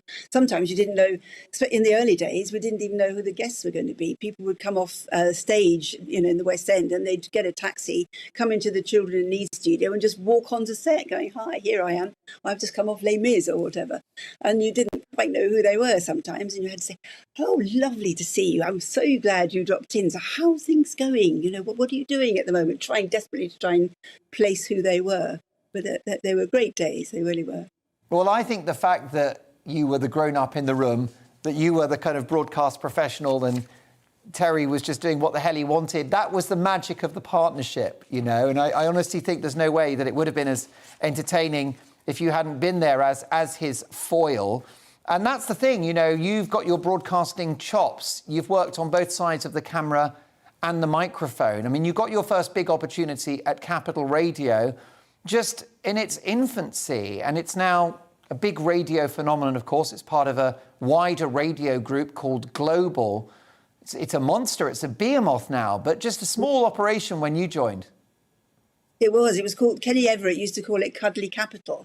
I was the 7th person they took on, apart from the board of directors. And it was such an intimate sort of feel to that radio. And it was also, phone-ins were a new thing then as well. I think they were invented with LBC, and Capital started that same week back in 1973. And people would ring in, and you got a sense of how lonely and solitary a lot of people were in the capital, and how many problems people had. And my first job, to my horror, because I never wanted to be a broadcaster, I thought I was a researcher. But because I'd worked on the research files, the programmes controller that day decided, I know, we're doing our first phone-in. Why don't you come in and sit in the studio with the presenter? And then if people need some information about something, you've got all that information at your fingertips. So you can look at the files and then you can give people advice. Absolutely terrified. I had a cup of coffee, and I smoked in those days. I had a cigarette and a cup of coffee. I couldn't get either of them anywhere near my mouth. I was shaking so much. But as soon as the programme started, I suddenly got the broadcasting bug. It was suddenly really, really such a great thing to do. And somebody would ring up and say, I'm a single parent. I'm living in a high-rise block of flats in Notting Hill, and I've got 3 kids under 7. I feel like throwing myself out of the window. What can I do? And I'd be looking up the files, and I'd think, one-parent families, you need to contact the Gingerbread Group at number 9 Poland Street. This is their phone number and this is their address. And because we didn't have email addresses or anything in those days. But it was. I felt that I was really helping people to sort problems out in the capital of ours. Well, yes, and of course, I've got viewers across the length and breadth of the country. Capital Radio, just a London station, but it's a place that produced many national stars, not just your good self, but the likes of Kenny Everett and Chris Tarrant. And you work with Kenny Everett, the maverick genius. Tell me about him. Tell me about Kenny Everett. Oh, I loved Kenny. He was so shy. I mean, I was incredibly shy as well, so maybe I recognised it. But he was so shy, he didn't know where to put himself sometimes when he was talking to somebody one-to-one. But when you put him in a studio, he was an absolute genius. He was great to work with, and a great loss, really. There were some wonderful people, actually, on Capital I worked with. Michael Aspel was fantastic. A lot of them are no longer with us. Roger Scott, Dave Cash. But a really fantastic atmosphere to start broadcasting in. I don't think I would have been a broadcaster if I hadn't started at Capital, because it was fun. And so when I went to the BBC, which was a bit straight-laced, I was so used to broadcasting being fun that I think, it certainly helped. And maybe I was a little bit different. I don't know, maybe that helped my career at the Bee. You had that spirit from independent broadcasting, because we do like a bit of independent broadcasting here at GB News, perhaps a little bit more freedom. But, it's a career where you've been within Auntie, the bosom of the national broadcaster, and in independent radio. The clock's against us, but let me ask you about the Bee. What you think of it today? Fat cat salaries. Gary Lineker, £1.7 million a year to introduce highlights of the football. What is your overall assessment, your overview of the BBC in 2021? Well, fat cat salaries, I think, are ludicrous. I can't believe the amounts of money they're paying people now. And that's not sour grapes. It just seems a ridiculous amount of money. And I just think the BBC isn't as investigative as it used to be. When we were there, we'd have been turning over all the stones and looking under them. And I don't think that seems to happen. They do some wonderful dramas and wonderful other programmes, and wildlife programmes.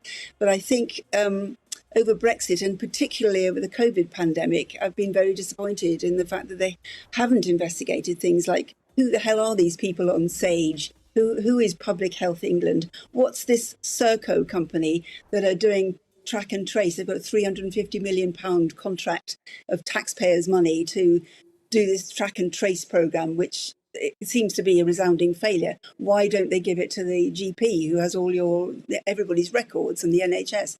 But I would like to know a lot more, and I would like to see context of these figures from the mainstream media that they give out every day still, the COVID death figures. We've been 20 months into this now, and we're still having the daily figures.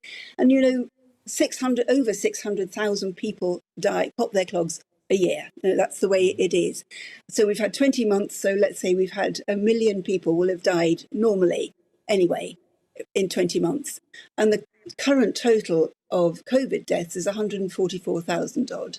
That's a really small proportion, to put it into context. I know COVID is a horrendous disease, but it's not really a killer. Not in a big way anyway. And I think when you look at 144,000 people dead in 20 months out of 1 million, are you following me? It's the proportions, the context isn't there. I would like to see much more behind the figures. And I'd like to see I agree with you, because daily.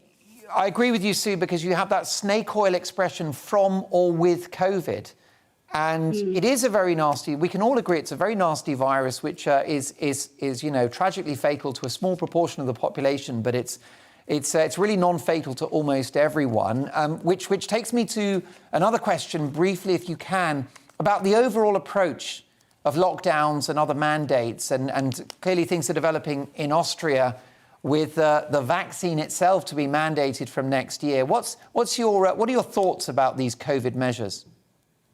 I'm trying not to be terrified, to be honest. I mean, reading about these more lockdowns and restrictions, I know the figures are much worse in other European countries, but over here, the figures really are not scary at all. The graph's right down, and cases are not the same as illnesses. I've been saying this right from the start. Cases are test results, and some of them are illnesses, some of them are mild illnesses, and some of them aren't so mild, but they're not necessarily illnesses, they're just positive tests. And I'm very, very wary of these lockdowns. I think they cause so much damage, much more damage than they're trying to avoid, particularly to children and to the elderly who haven't been able to have visitors during the lockdowns, when they're ill in hospital, people dying alone, people stuck in care homes unable to be visited, with dementia, not understanding what's going on around them. I think a lot of people have suffered very badly in these lockdowns, and it's the wrong approach. It should be targeted. Focus on people who are vulnerable with comorbidities, and let the rest of us, get on with our lives, really. Amen to that. Well, we just have a short couple of moments left, Sue. We could easily do 3 hours with you, and I hope you'll return to the show very, very soon. In fact, when you're in the capital, we'd love to welcome you to the studio whenever you want. Lots of emails coming in, including Declan, who says, wonderful to see Sue Cook, another fine guest on the programme. Let's finish off with this question, an excellent question on Twitter. I believe it's Mark on Twitter. Do you think, Sue, that we should bring back Crime Watch on TV? And would you present it? Maybe. When they took it off, it seemed like a good idea, because the thing is, there are so many channels now that you don't get the number of viewers. When you asked me before how many viewers we had, and we had between 13 and 18 million, that's quite some force. But if you're not broadcasting to so many people, then you're not going to, maybe have so much power, and with it, finding people who recognise something or remember something. So it lost a little bit of its strength. But I think you could bring it back. Well, look, I think it would be so brilliant to see you back on the box, I've got to say. It's great to have you on the show, and please do return to GB News very soon, Sue. Lots of fans out there and they want to know how they can see you in action. I know your website, suecook.com, it's all there. You're also fantastic on Twitter as well, so do check Sue out online. Sue, thank you so much for joining us. Brilliant stuff. Well, next, in the news agenda with my amazing panel, could a new right-wing party destroy the Tories, and would you vote for them? The worsening migrant crisis may play a part. Plus, all of this spending, all this national debt, all these taxes. Should Boris look over his shoulder? We'll discuss that with my panel after this. Plus, in FAQs, in a couple of minutes' time. It's 40 years since Ronald Reagan won his first presidential election. But what is the actor-turned-politician's legacy in 2021? Hero or villain? I'll be asking top US commentator Sarah Elliott. See you shortly.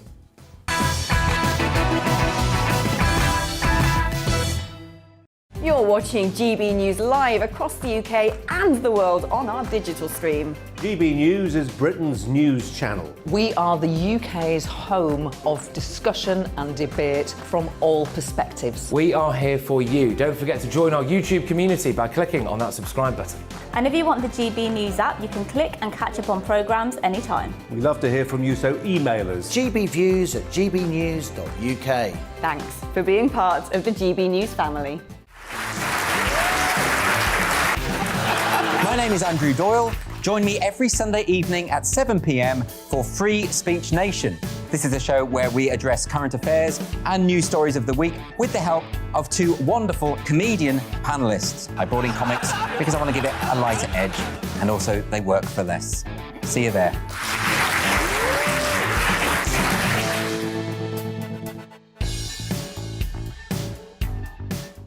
Join my show Farage, 7 p.m. till 8 p.m. Monday through Thursday. And there you will get opinion, analysis, debate, and I'll cover stories that nobody else dares to touch. And then for the last 15 minutes, talking pints. We're over a drink. We have a civilized conversation with someone. We very often disagree, but we do it in a grown-up way. Come and join me on Farage.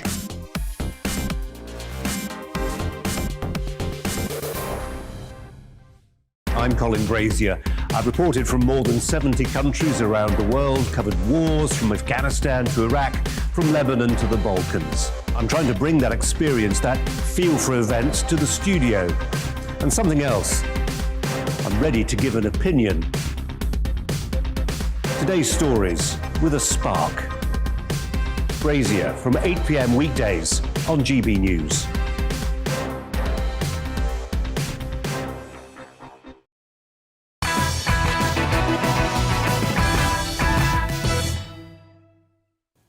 Huge response to my interview with broadcasting legend Sue Cook. Michael says the brilliant Sue Cook, someone from the BBC with a bit of sense, I would make her director of news at the Beeb tomorrow. A brilliant, fine interview.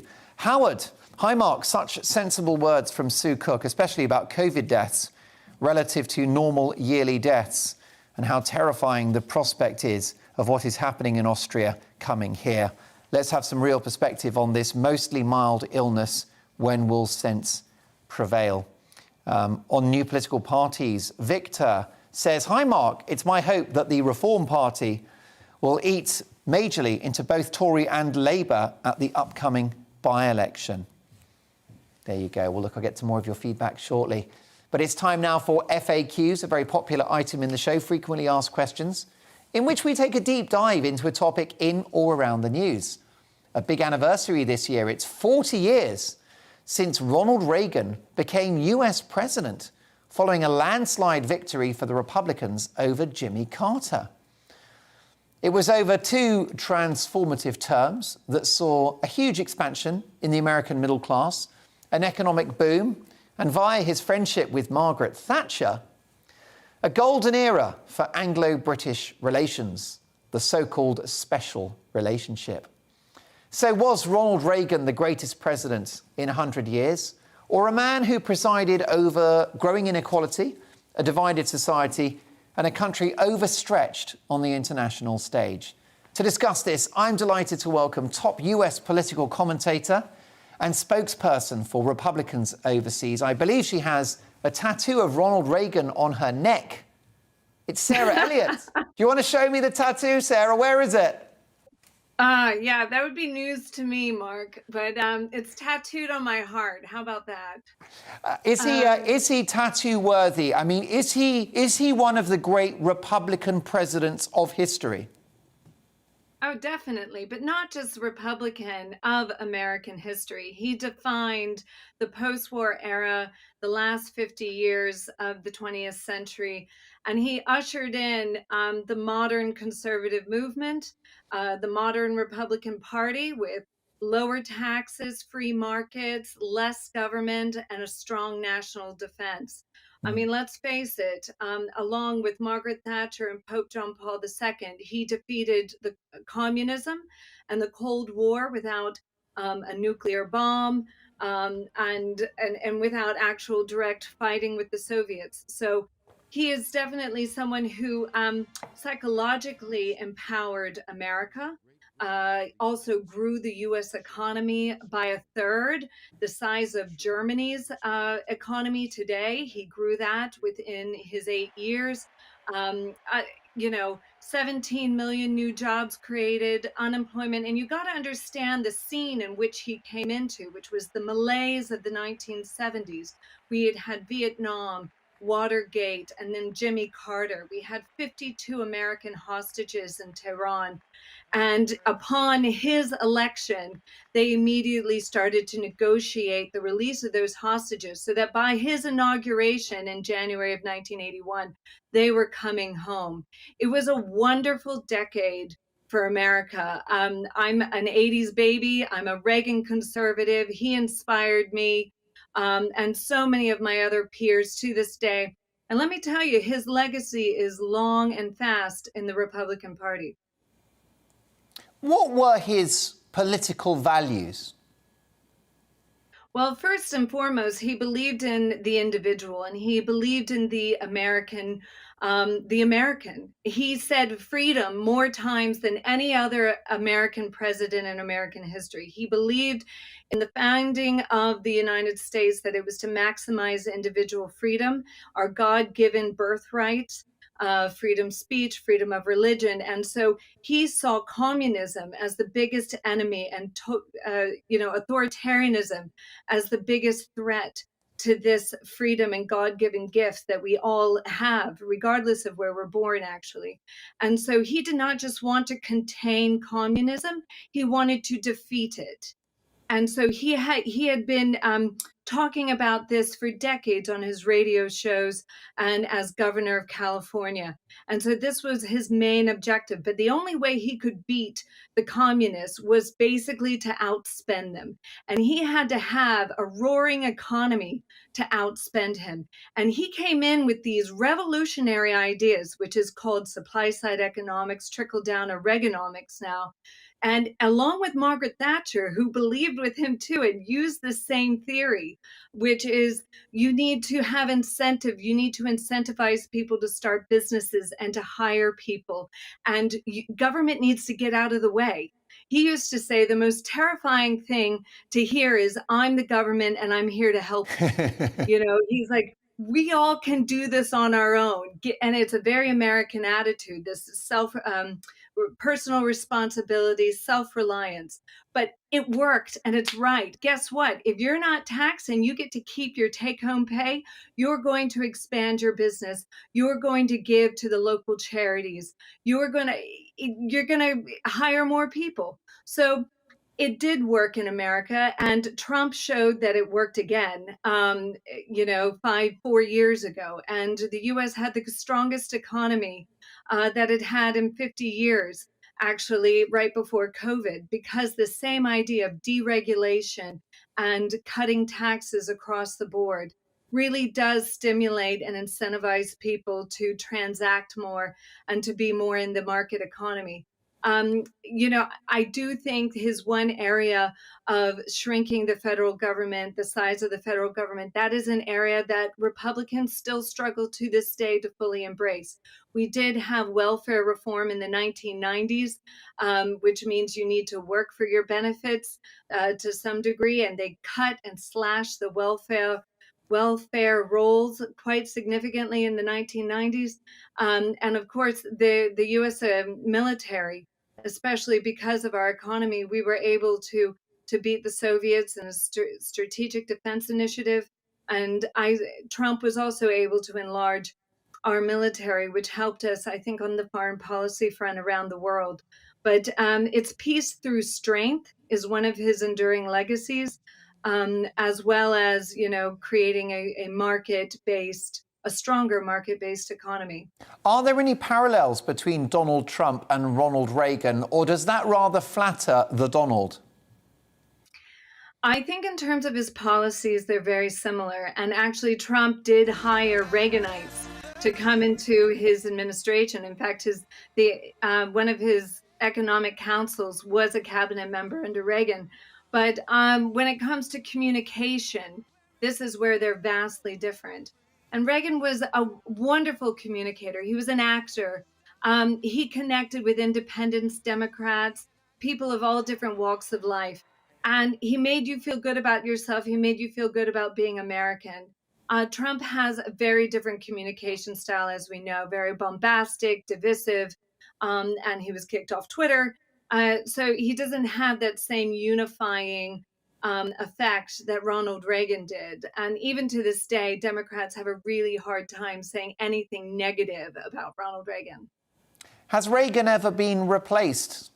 Do we look back on the 80s as a golden era for the country, but also a bygone era in which that success hasn't been replicated? Is there a Reagan-shaped hole in the country?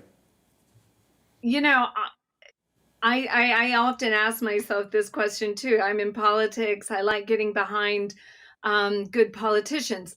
I think, had Trump been a different type of messenger, he could have possibly been resemble more of the 1980s, because again, our foreign policy, I think, was one of his strongest, and of course the economy. So those things tie and also Trump was also a big pro-life supporter and anti-abortion supporter, which Reagan's famous coalition of the moral majority ushered in for the first time.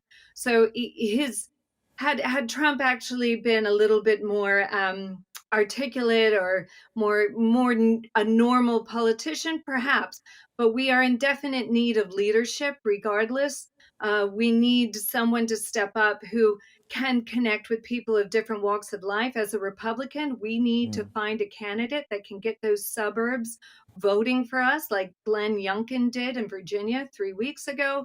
We can't have someone who's constantly yelling into the microphone and offending people. And so I hope that as a party, we can find that candidate that can fight the culture war, but also do it in such a way that attracts people and not detracts people. Reagan had an amazing personality, because this is a guy that reached out to Mikhail Gorbachev, the head of the Soviet Union. And of course, he presided, as you say, over the dismantling, really, of the Soviet Union. He sowed those seeds, and the Berlin Wall fell just months after he left office.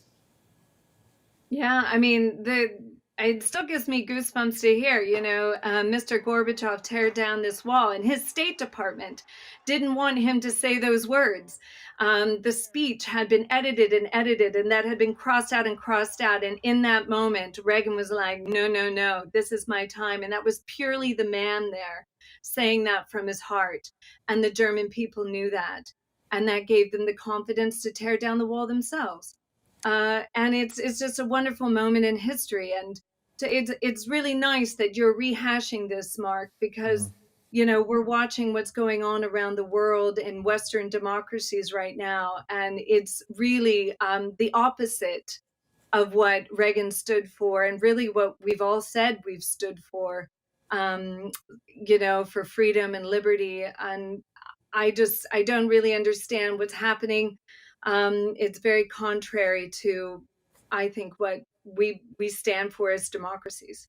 Well, that's right. You can love or loathe Ronald Reagan. You can love or loathe Margaret Thatcher. But I don't think that we have politicians anymore that have that conviction, that principle, and that authenticity. And I don't think as I say, whether you like them or not, that either of those figures have been replaced in their respective countries.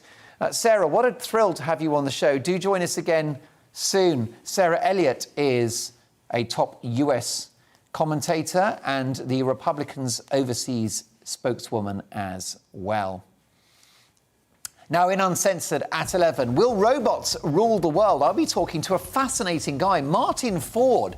He's going to be talking about AI. These robots, should we embrace them? They're remarkable. They're very athletic. I'll show you some amazing video footage after 11. But could these creatures take over the world and destroy the human race? It's a distinct possibility. The movie RoboCop, is it potentially a documentary about the future? So we'll talk about that very shortly. And in my news agenda next with my fabulous panel, could the migrant crisis be causing a vulnerability for a new right-wing party to challenge the Tories? That's right.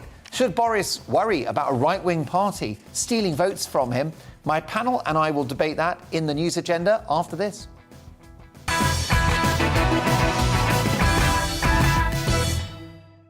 You're watching GB News live across the UK and the world on our digital stream. GB News is Britain's news channel. We are the UK's home of discussion and debate from all perspectives. We are here for you. Don't forget to join our YouTube community by clicking on that subscribe button. And if you want the GB News app, you can click and catch up on programmes anytime. We love to hear from you, so email us. gbviews@gbnews.uk. Thanks for being part of the GB News family. My name is Andrew Doyle. Join me every Sunday evening at 7 p.m. for Free Speech Nation. This is a show where we address current affairs and news stories of the week with the help of two wonderful comedian panellists. I brought in comics because I want to give it a lighter edge, and also they work for less. See you there.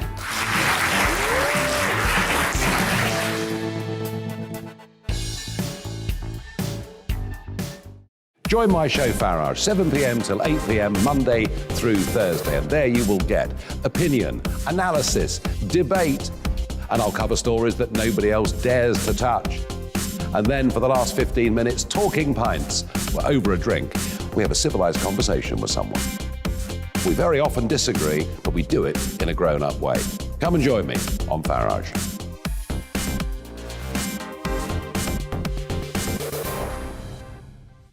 I'm Colin Brazier. I've reported from more than 70 countries around the world, covered wars from Afghanistan to Iraq, from Lebanon to the Balkans. I'm trying to bring that experience, that feel for events, to the studio. And something else, I'm ready to give an opinion. Today's stories with a spark. Brazier from 8 p.m. weekdays on GB News.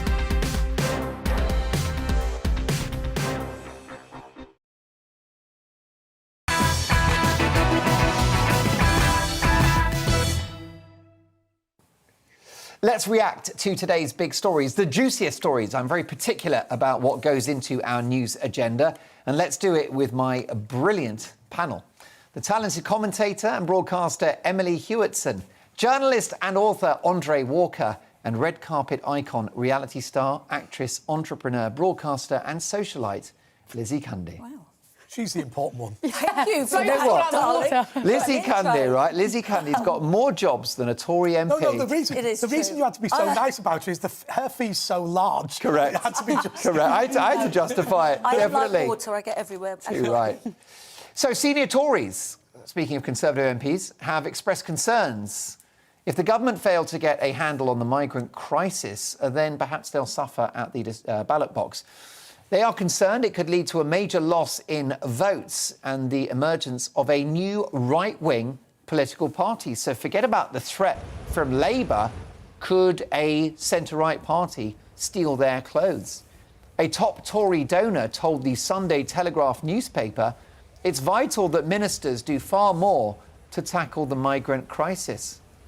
Whilst James Grain, in his Telegraph column, spoke of net zero, COVID lockdowns and rising taxes also being key factors that could leave the Conservatives in a vulnerable position, which begs the question, could a new right-wing party be the end for Johnson's Conservative Party reign? Emily, this is an area of expertise for you. You are a Conservative supporter.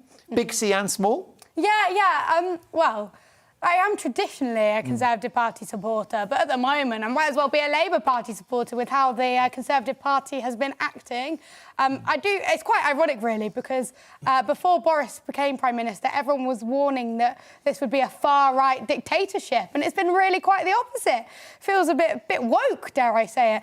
This is a Prime Minister, Boris Johnson, who will not go on record as saying only women have a cervix. Yeah, exactly. He's basically Keir Starmer with a blonde wig. Yeah, he's an eco-warrior. Yeah. He wants net zero. Exactly, but I think that the biggest story here is, of course, the migrant crisis. We saw, I think it was last week, that 1,000 illegal migrants crossed the Channel in one day, and a poll by Redfield and Wilton found that 77% of Conservative voters think that the party has been too soft on migrants. So, Priti Patel can say that she's going to stop it all she wants, but she's been saying the same tune for over a year now. So I think we need to see firm action if the party wants to survive. Alistair Heath, a brilliant columnist in the Daily Telegraph newspaper, wrote just, I think it was a week ago, about how fed up he is with this government that is complacent and arrogant and incoherent, with no direction, no leadership.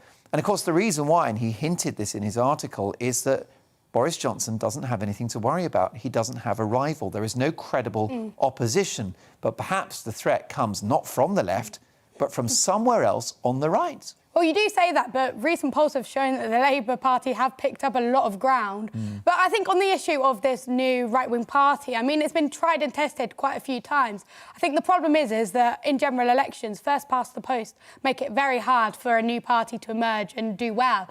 But other parties do have a role to play in other elections that we have throughout the years. So, for example, the European elections, when UKIP and the Brexit Party did really well, they actually forced the Conservative Party to then change policy. So I think there is a role to play, but I don't think that the two-party race in a general election is necessarily a threat. That's right, but I suppose Reform UK, led by Richard Tice, and some of these other parties, of course, Lawrence Fox has got a party as well, and there are others that all seem to begin with the letter R, I should say, but they can dilute the Tory vote, and that's got to be a concern. So I don't think, much as I'd love to see that, Richard Tice being Prime Minister at the next election, what Richard Tice can do, what Lawrence Fox can do and others, is dilute the Tory vote in certain constituencies, which perhaps helps Labour.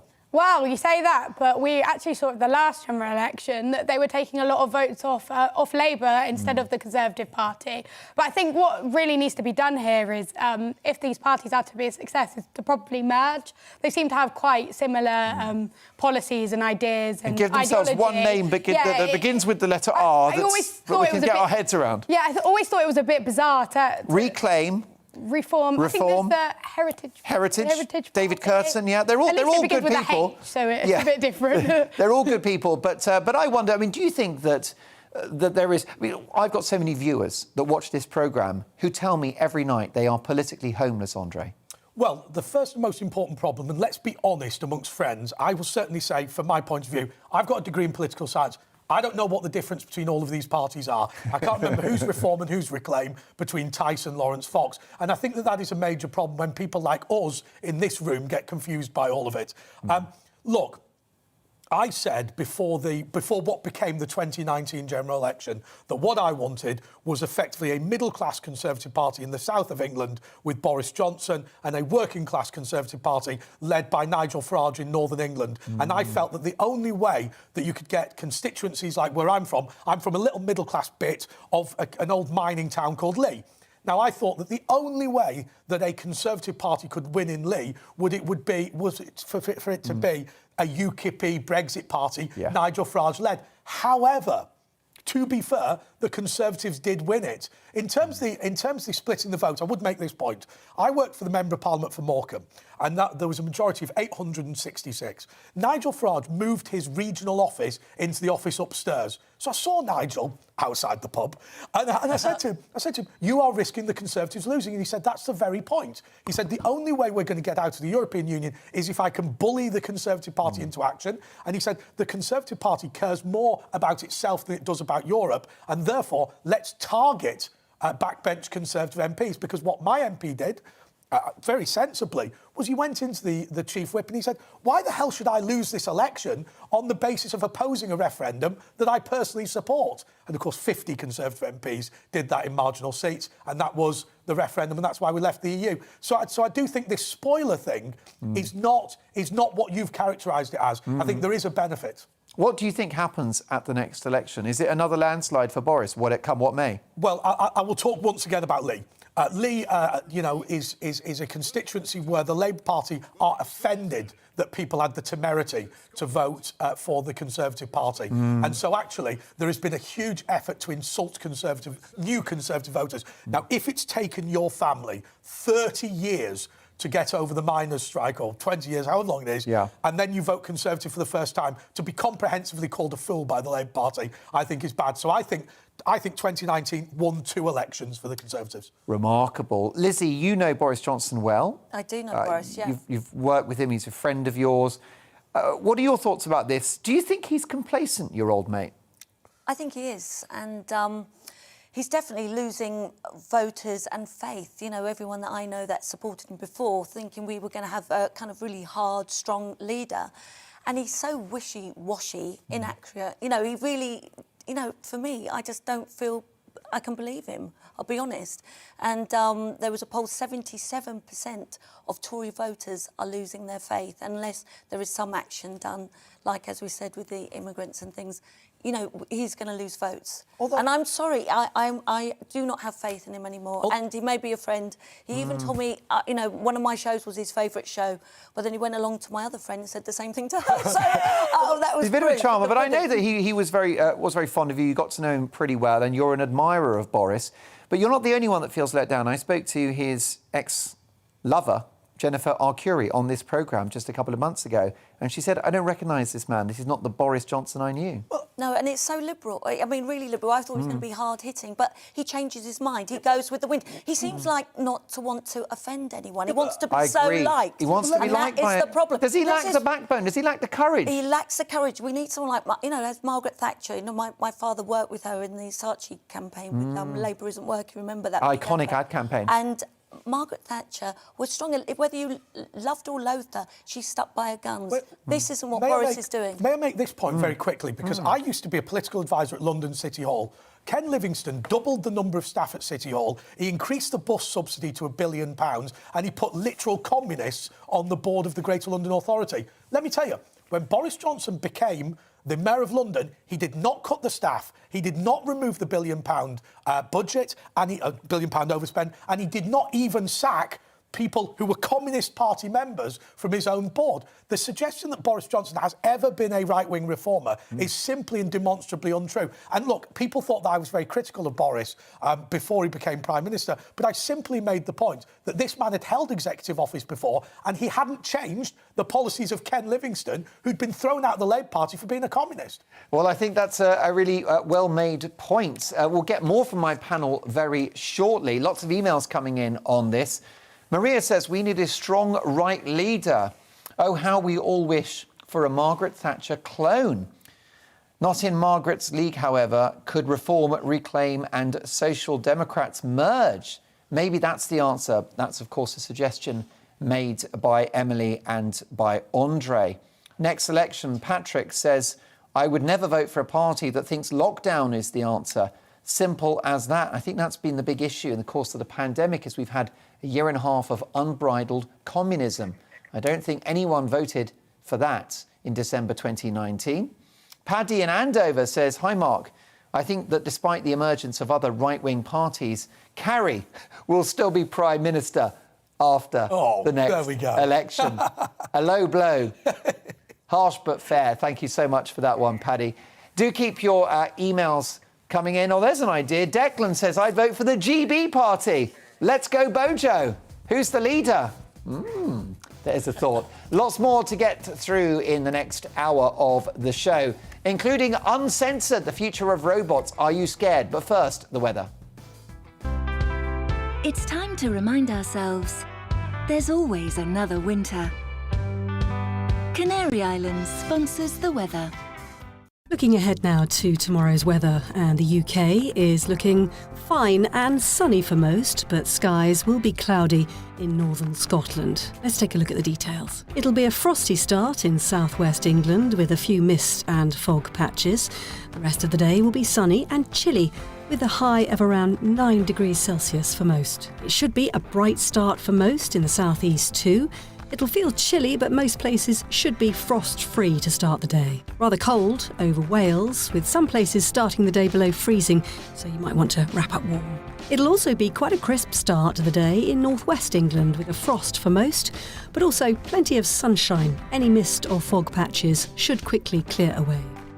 Temperatures should generally be above freezing across the northeast on Monday morning, but it will still feel quite chilly. You could catch the odd shower first thing near the coast. There's going to be a biting chill across parts of southern Scotland in the morning, as temperatures could be as low as -5 degrees Celsius. You may have to scrape your car if you're heading out early in the morning. Also, a rather cold start in Northern Ireland with plenty of sunshine and a crisp frost to start the day. The sunny, dry and chilly weather will continue on Monday, with just a few showers in the east. And that's how the weather's shaping up during tomorrow morning. Canary Islands sponsors the weather.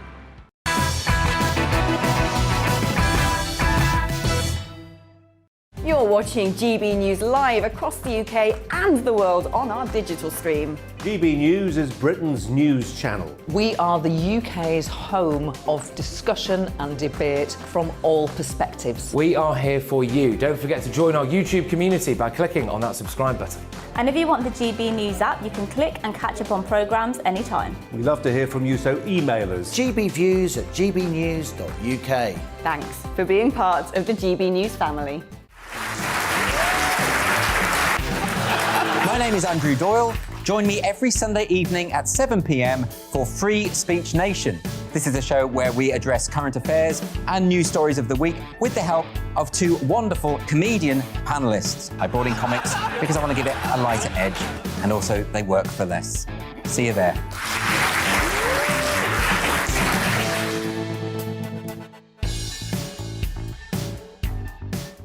Join my show Farage, 7 p.m. till 8 p.m. Monday through Thursday, and there you will get opinion, analysis, debate, and I'll cover stories that nobody else dares to touch. And then for the last 15 minutes, talking pints. We're over a drink. We have a civilised conversation with someone. We very often disagree, but we do it in a grown-up way. Come and join me on Farage.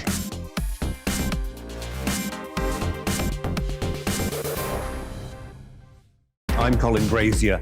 I've reported from more than 70 countries around the world, covered wars from Afghanistan to Iraq, from Lebanon to the Balkans. I'm trying to bring that experience, that feel for events, to the studio. And something else. I'm ready to give an opinion.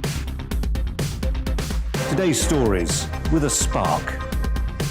Brazier from 8 p.m. weekdays on GB News.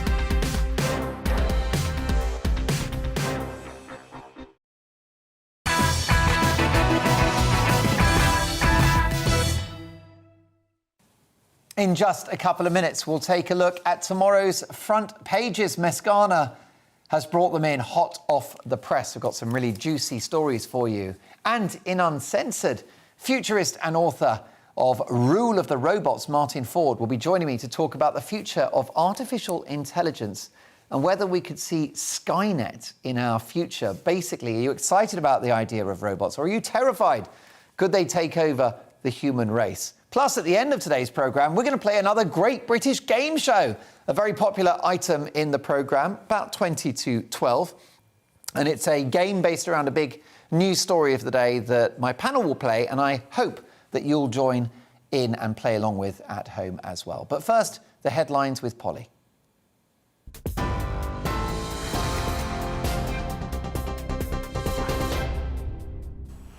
Mark, thank you. Good evening. The Netherlands has seen its third night of rioting as police clashed with groups protesting against COVID-19 restrictions. Some lit fires in the streets and threw rocks as unrest was reported in several locations across the country.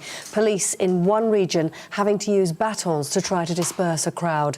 The protests are in response to government plans to restrict the use of a national corona pass to those who've either recovered from COVID-19 or have been vaccinated.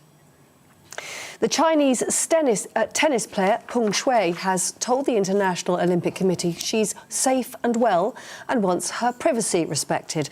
The comments during a video call come after footage of the Wimbledon doubles champion was posted by Chinese state media on Twitter. The player disappeared after she made sexual assault allegations against a former Chinese government official 3 weeks ago.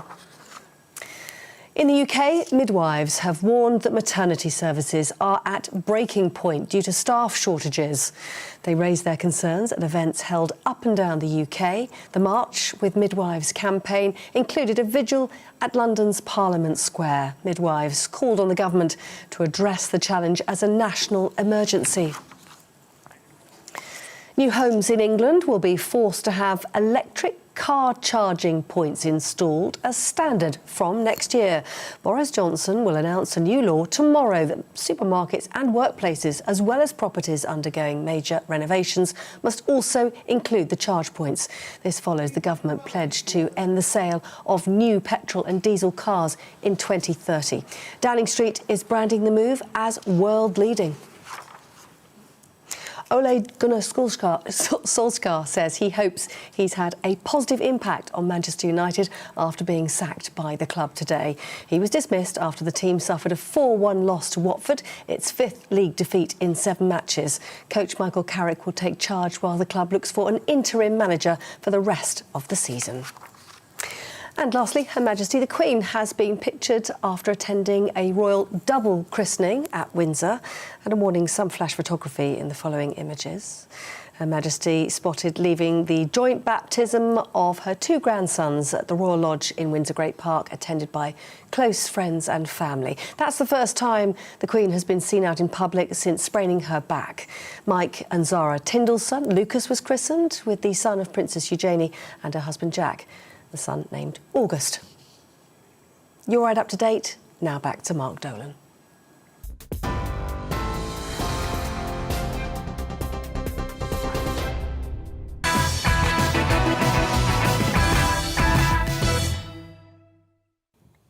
Many thanks to Polly there for bringing us up to speed on the news headlines. Well, it's exactly 4 minutes past 11. We've saved our best till last. A massive final hour of the programme. Lizzie Cundy, Emily Hewitson and Andre Walker, all reacting to the big stories in tomorrow's papers.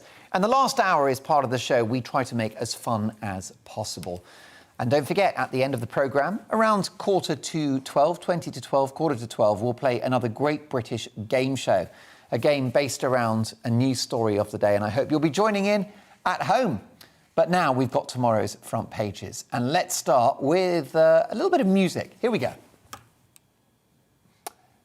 There you go, whiz bang. It's all very sort of fancy technology, brought to you by Sebastian, my excellent director tonight. So let's kick off. Where shall we go first? Let's have the Metro, and quite an arresting headline, I think you'll agree. PM's mask slips again, say the Metro. Another train and more proof to commuters of Johnson's contempt for his own face coverings advice. Echo of Cummings' flouting of the government's lockdown rules as daily COVID cases top 40,000. Well, I beg to differ with the Metro. Back to me, Seb, when you can, because actually I think this is nonsense. I think this is ridiculous editorialising from the Metro. Clearly they don't like Boris. They're out to bash Boris. And I'd say that he's setting a great example by not wearing a mask, because the bottom line is he wants Britain to get back to normal. We're very lucky that he has pushed back in England against Plan B measures, which the Treasury have said will cost 18 billion quid. He's pushed back on COVID passports, which have not lowered cases in Scotland or Wales. And he's kept everyone in England free. We've been a Sweden tribute band for quite a long time now, since Freedom Day on the 19th of July. Don't forget, we were told by the leader of the opposition that was reckless. Cases fell. So I'd say, Boris, well done for not wearing a mask, and stand your ground. I mean, wear a mask if you want to, but no mask mandates, not for me. Of course, that's just my view. I know many strongly disagree, and do get in touch if you take the opposite view. If you're worried about the Prime Minister not wearing a mask, let me know. Mark at gbnews.uk. All opinions are welcome here. OK, where should we go next? Let's go to The Guardian. Even more left-wing than the Metro. Strap yourselves in. Don't take us for granted, Tories warn PM amid social care revolt. This ties in with the theme discussed by my panel just now. Not only is the Prime Minister under pressure from Tory backbenchers over the migrant crisis in the Channel, there's also the cost of social care, how to pay for it, and the wider economy. And let's not forget that inflation is exploding at the moment. And I'm going to make the cost of living the big priority of this show in the weeks and months to come, because I know that you're worried about your electricity bills, petrol, your mortgage, you're worried about your job. And the fact is that inflation kills everything, because not only does it raise the cost of everything that you buy, including essential supermarket goods, but it reduces the value of your pay packet. So I'll be focusing on the cost of living, and do let me know what you're going through. You know, we will make that a focus, and we'll hold the government's feet to the fire. Right, the next paper. Where should we go next, folks? Let's have the Telegraph. Rage across Europe as COVID rules trigger riots. Violence erupts after a new wave of the virus happens at lightning speed on the continent. So big concerns there. But the issue you've got is, as cases rise, so the authoritarian measures intensify. And I would have thought that after a year and a half of this, we've learnt that you cannot control this virus. Your best focus should be to protect the vulnerable. OK, where should we go next? The Mail. OK, front page of the Mail, and here's what they are running with. Sex killer set free to target teenage girls. Exclusive. Disturbing truth behind Colin Pitchfork's return to jail sparks calls for urgent parole reform. And someone like Boohoo. Why was Adele in tears at the Palladium? Great to see her back. What a talent. What a great British export. She's got the voice. She's got the songs. She's got the figures. She supports Tottenham. What's not to like? OK, let's go to the Star now. Always fun for some light relief. Polar opposites, say the Star. BBC reckons we're in for a deep winter freeze, but Met Office say it will be warm. Can I just big up the Met Office for one moment? Because the Met Office, which is the national weather gatherer of this country, a venerated, world-renowned organisation, was dumped by the Beeb a couple of years ago. The Met Office lost the licence to provide the Beeb with their weather forecasts, probably because they had to save money to pay for Gary Lineker. Well, I love the Met Office, so I think it's all about picking a side, and I choose the Met Office over the Beeb all day long. And I've got the app which you can put on your smartphone. It's free and it's brilliant. But there you go. So the Beeb say it will be cold. Met Office say it's going to be a warm winter. Next up, where should we go next? Let's have the Mirror now. Fashion victims, a dreadful story, and well done, the Mirror, for running this one. It's a Mirror investigation. They expose the torment of animals on cruel fur farms in Finland and how the trail of shame leads to British stores. A Mirror probe today shows how animals suffer hell in fur farms in Finland to create fashion items that are legal in the UK. And I think you'll agree that if you thought that you owned a jacket that had been the product of animal cruelty, I don't think you'd want it anymore. I'm sure that's the case. I'm a Celeb, Frankie. I will cry for my sons. I'm a Celeb's kicked off. And if you're not interested, then welcome to GB News, where you get a break from all of that stuff. OK, The Times. The end for Solskjaer. Pochettino wants United job. One of the biggest jobs in sport, of course, manager of Manchester United. Ole Gunnar Solskjaer, who's a hero of Manchester United, has gone. He's a nice guy, and he's an absolute hero among United fans for that victory in the Champions League final. I think he scored, was it the equaliser or the winning goal? The winning goal. So Solskjaer's a legend, but he's out of Old Trafford. Who gets that job? You have to wonder. But I think it's funny, isn't it? We were talking earlier about Ronald Reagan and Margaret Thatcher, these towering figures that haven't been replaced. Have Manchester United replaced Sir Alex Ferguson? I don't think so. I'm not sure they ever will. Couldn't Fergie give them another couple of weeks of training? What do you think? Transform the team on the pitch. There's a thought to make you salivate. The Daily Express. Booster jabs will save Christmas. We're on the right path, says Javid, as COVID panic sweeps Europe. Now, I've got to say that I'm very pleased that Sajid Javid, a man who I've been critical of in the last few weeks, has confirmed on breakfast television this morning that the UK will not mandate the vaccine for people that don't want it. So that's certainly a step in the right direction. Those are your front pages. I'll get reaction from my panel very, very shortly. But now this. Whiz bang. Here it comes. Yes, it's time for Uncensored. This is the segment in the show in which we speak to top commentators around the world. We ask the questions others dare not, and my guests can answer without fear of censorship or cancellation. Now, folks, take a look at this. That is not a man in a suit. It's not an animation, folks. That is an actual robot, which is agile, which is an athlete, probably stronger than 4 men. Look how it can jump. I mean, I used to do that in my 20s, but not anymore, not with my creaky knees. So they're remarkable creations. And these robots have got so many potential functions. But is what you're watching there terrifying or inspiring? Should we embrace developing robot technology, or will machines ultimately take over the world and destroy the human race? Is the genie already out of the lamp? Let's speak to Martin Ford, author of a best-selling new book called Rule of the Robots: How Artificial Intelligence Will Transform Everything. Hello, Martin. Hi, it's good to be here. Great to have you on the show. Congratulations on the publication of the book. It's enjoying rave reviews. Is your glass half full or half empty when it comes to robots? Well, it's definitely half full, or even more than that when it comes to artificial intelligence, which is really what we're talking about here, right? It can be, physical robots that move around, and it's also software systems that can do intelligent things. And I think it's overall going to be a very powerful force that will be positive for us, but it definitely will come with some risks and some dangers as well. Well, I'm old enough, and perhaps you are too, Martin, to remember the arrival of mobile telephones, the internet, and Wi-Fi and those other technologies. But is it going to go far beyond that in the years to come? What can we expect? Yeah, I think artificial intelligence is going to become the most consequential technology we have. I think it's literally going to shape the future. It's going to lead to all kinds of breakthroughs in medicine, in science that will help us to advance. And at the same time, though, there are real issues. A lot of jobs are going to disappear because this technology is going to enable machines and algorithms to do the kind of work that a lot of people are doing. And that's something we're going to have to adapt to.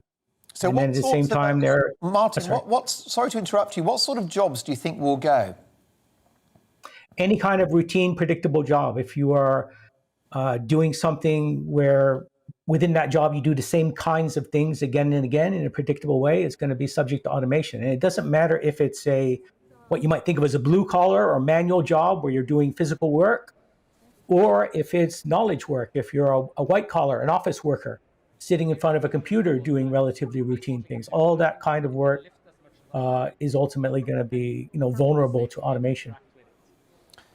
What is the risk that these creations will turn on us? We've all seen RoboCop, and my producer Connor has selected some quite disturbing videos that we'll get to shortly, in which people at one particular compound are training robots to shoot at a target.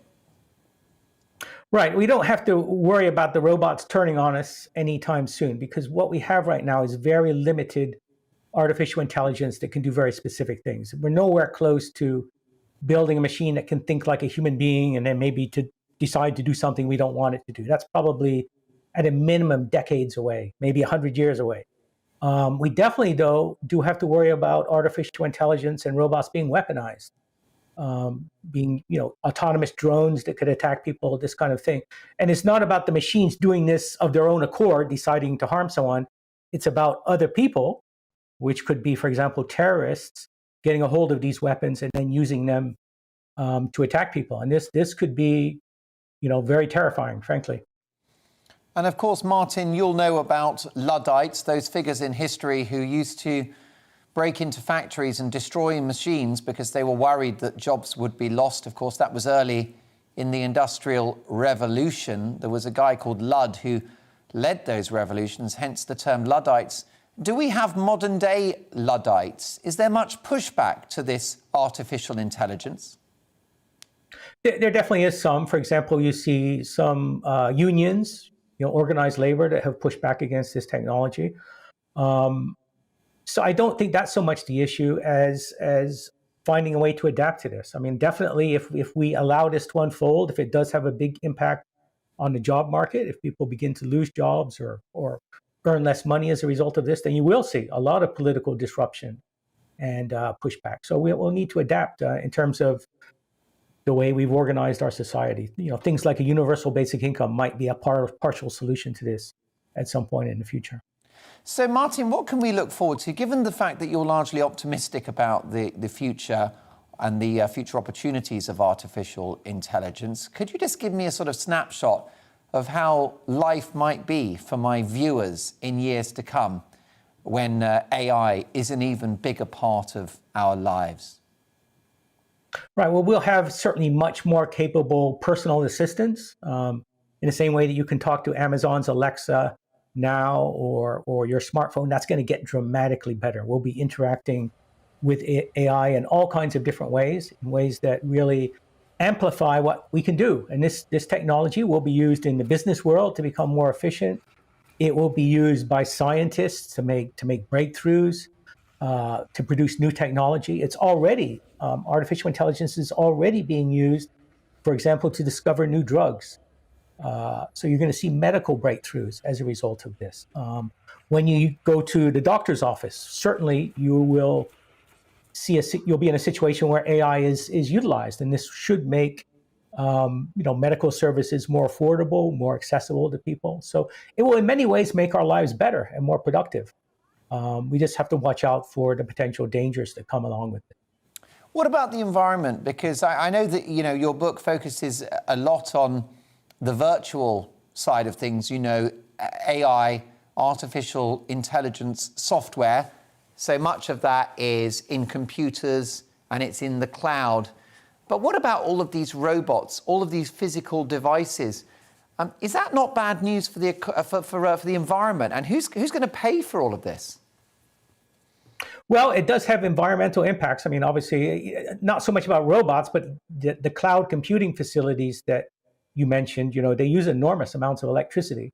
And of course, that can emit a lot of carbon, make climate change worse, and so forth. So, yeah, there are some real issues around that. It's a bit similar to what you see with Bitcoin, for example. Cyber currencies also use enormous amounts of energy. So these technologies do have that side to it that should concern us. But at the same time, artificial intelligence is going to produce innovations that will help us to address these issues. So if we want to adapt to climate change, we need lots of innovations across the board, lots of new inventions.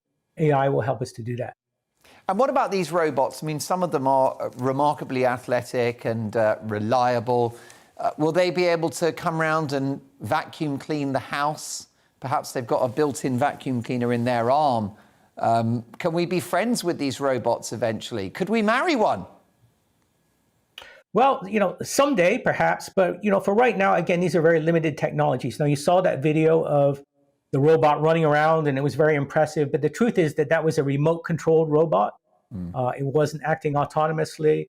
It was all very choreographed. We definitely don't have autonomous robots that are going to go out into the environment and act like this. We're not anywhere close to having that. This is just kind of a demonstration. It's really a video more than an actual robot that you can buy. What we're going to have are very specialized robots that can do limited things. Yeah, and I mean, it could well be that you're operated on by a robot in years to come. That's not out of the question, is it? You could have open heart surgery by a machine. It's not out of the question. Right now, we do have robots that are used for surgery, but they're operated by surgeons, right? They're remote controlled robots. I think it'll be a long time before we have autonomous robots operating independently on people. But yeah, that definitely could happen at some point in the future. And of course, Martin, self-driving cars. Apple are in the news today with rumours that they're going to be planning an autonomous car. And that's certainly coming in the near future. Absolutely, that is coming. It's taken longer than many people expected. It's a very difficult problem to actually build a car that can deal with all of the unpredictable situations you find out on a public road.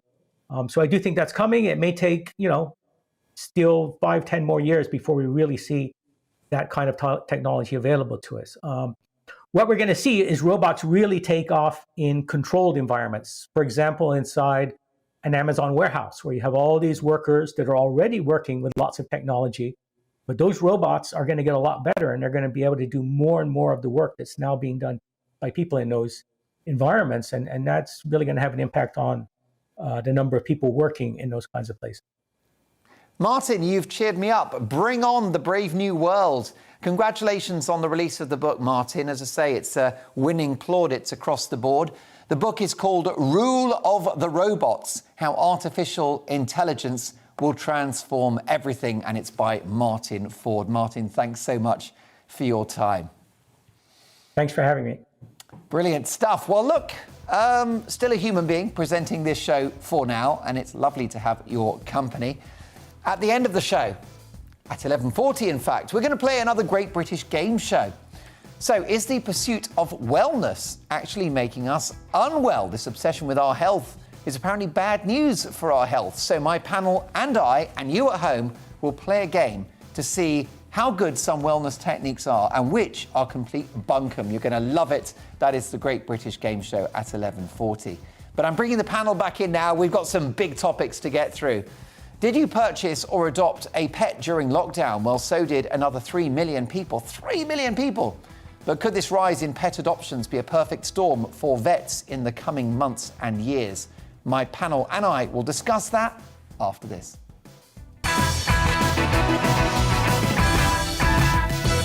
You're watching GB News live across the UK and the world on our digital stream. GB News is Britain's news channel. We are the UK's home of discussion and debate from all perspectives. We are here for you. Don't forget to join our YouTube community by clicking on that subscribe button.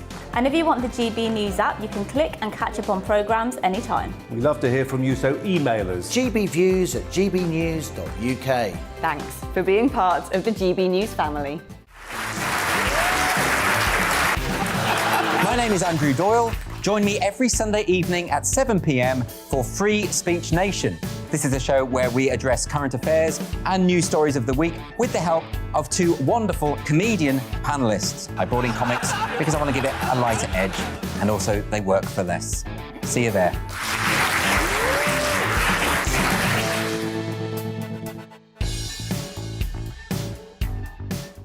Join my show Farage, 7 p.m. till 8 p.m. Monday through Thursday, and there you will get opinion, analysis, debate, and I'll cover stories that nobody else dares to touch. And then for the last 15 minutes, talking pints. We're over a drink. We have a civilized conversation with someone. We very often disagree, but we do it in a grown-up way. Come and join me on Farage.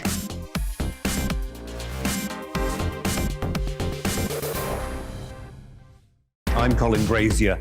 I've reported from more than 70 countries around the world, covered wars from Afghanistan to Iraq, from Lebanon to the Balkans. I'm trying to bring that experience, that feel for events, to the studio. And something else, I'm ready to give an opinion. Today's stories with a spark. Brazier from 8 p.m. weekdays on GB News.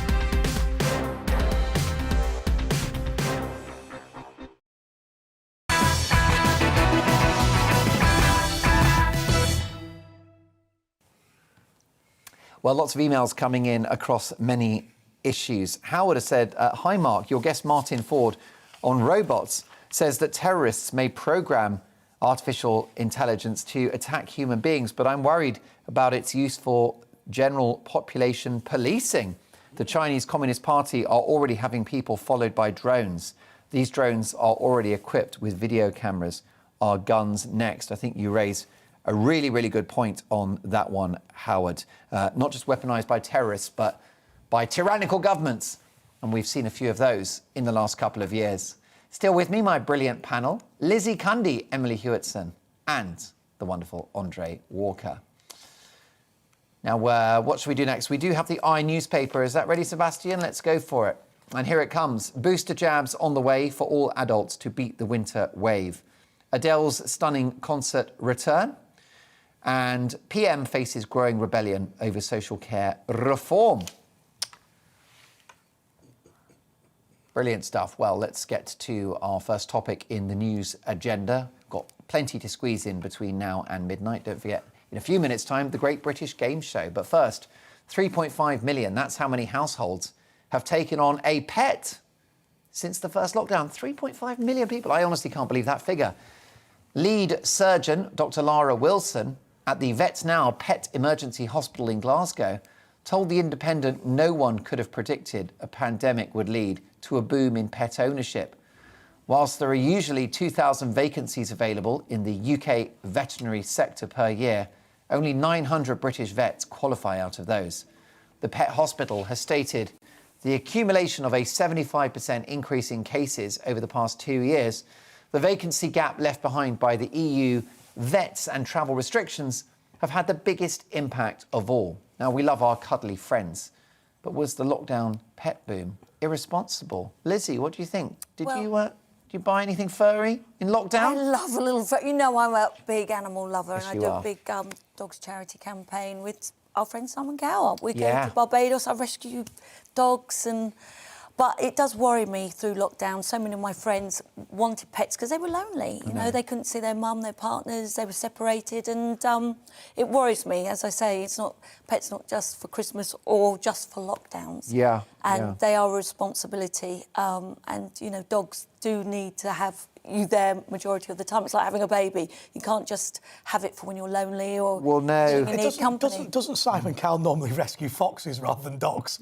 But, Yes, yeah, he does. He's not keen on dogs. I've never seen him hang out with a dog in my life. No, that's a fair point. I do worry, though, that, I mean, look, we're a nation of animal lovers, and I've got so many viewers that send in pictures of cats and dogs whenever we do this item, but I just worry that there will be a legacy from this pandemic of unwanted animals. Well, I don't want to go into detail because it's an act of criminality. But you know, I've got a relative of mine who's now close to one of these puppy farms. Oh, is that your Uncle Bob? My Uncle Bob, Bob T. Knob. But I have to say, people who are inexperienced buyers of animals do not know what they are financially supporting. Yes. Support for terrorism, support for crime, and the abuse that these animals take. You know, sort of, I don't know how many litters a dog's supposed to have, but they're just literally caged and sort of 6 litters a year or some crazy thing. And I think that we've got to be much more careful. And I think when you talk about a dog is for life and not just for Christmas, that's about the care of the dog when you own it. But what happens in these puppy farms that inexperienced owners fuel is a real problem. You're so right. Many of these puppy breeders and kitten breeders are criminals and gangsters, Emily, which is why so many pets get stolen. Yeah, exactly. I mean, we've got a big problem at the moment. I think everyone that owns a dog, like myself, are quite scared to take their dog off a lead or, you know, leave it alone or whatever, because there is this risk at the moment and it is genuinely quite scary. Luckily, my dog is quite big. It's a mix between a chow and a husky. A boy or a girl? It's a boy called Oslo. Oslo. And what is he? Is a husky mixed with a chowski. What's a chow? You know, the ones that look like lions with the big mane. Oh, lovely. Yeah, he is really lovely, but luckily he looks quite scary, whereas my boyfriend's dog's a little cockapoo, so I feel like that one's a bit more dangerous. But Can I just say I've heard about your boyfriend's cockapoo? Yeah. And I would say it's bigger than it looks. I couldn't possibly comment. I really would. Couldn't possibly comment. That joke is just wrong. I'm sorry. I've crossed the line there. It's not acceptable. Even for GBNews. That's the sort of thing we would have expected from your comedy career, not your political commentary career. That's right. That's another thing that's behind me. Well, look, but that's so your dog is a lovely Oscar. Oslo. Oslo. Sorry, forgive me, Oslo. He gets hot in the summer, right? If he's that sort of breed, husky. Oh, yeah, definitely. Does he molt? So lots of. Oh, yeah, he's a big molter. He is definitely a big molter. But one thing I would say is Oslo cost £800. We bought him a few months before the pandemic, before we even knew what COVID was.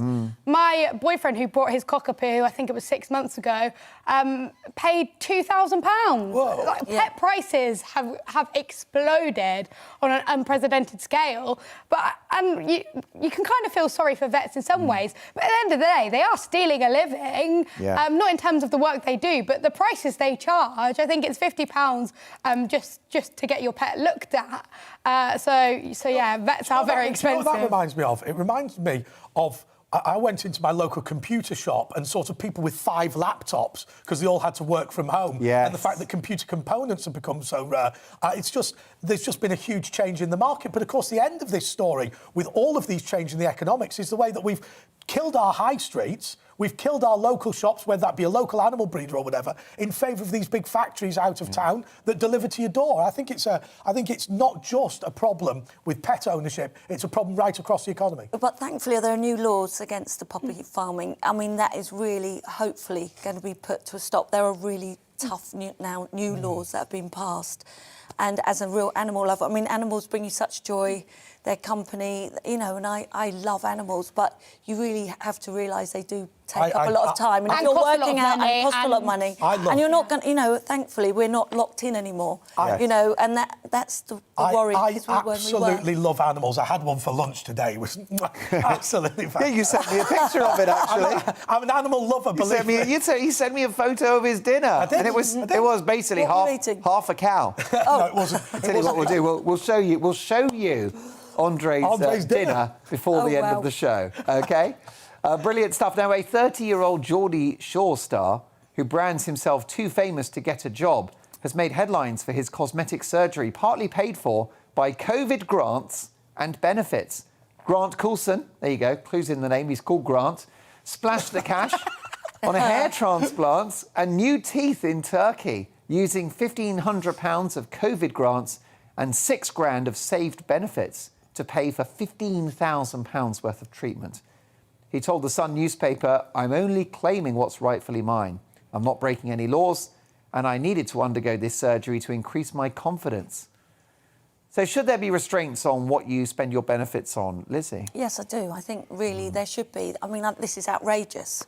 And, you know, this is our taxpayers' money. You know, we're paying for him to have new teeth and have whatever he wants done. Look, I'm not against plastic surgery. If you go to the right doctor, I'm just saying, darling. If you go to the right doctor and do your homework and you pay for it out of your own pocket, it's up to you. But, you know, this is disgusting. I don't know anyone that would agree with this. It's so wrong. I mean, look at my dear friend Ryland's just had a new set of gnashers. Has he? He has indeed. And I'm going to have his old ones. Listen, what was wrong with the old ones? Well, they were very bright already. I think it was they were too bright. Maybe it was the shine. But he has had a lovely new set, but paid for them himself. And it is a very expensive, you know, business. If you want to have certain treatments done, it can cost a lot of money. And if it's cosmetic, I mean, it's not essential, basically. Well, no, not always. I mean, sometimes it is. If you want, you know, if you want your breast reducing or whatever, if it is, it's distressing to you.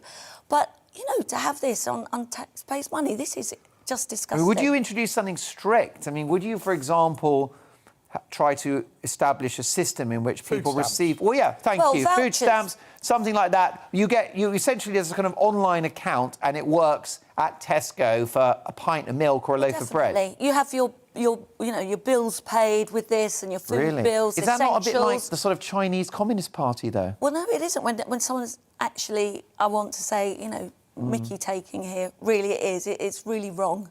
And we all work very hard and pay our taxes. For this? Yeah. It's not right, and I think we'd all agree with that, I'm sure. What about this thing that you said quite disparagingly, which I actually suspect is a serious problem right across the board? It's this too famous to get a job. Now, when Elton John said that the problem that he has in life is that there is an outcome of him wanting to play music which makes him a global superstar. What he likes is the music, but actually he's quite a private guy, even though he's flamboyant when he plays Elton John, if you like. Yeah.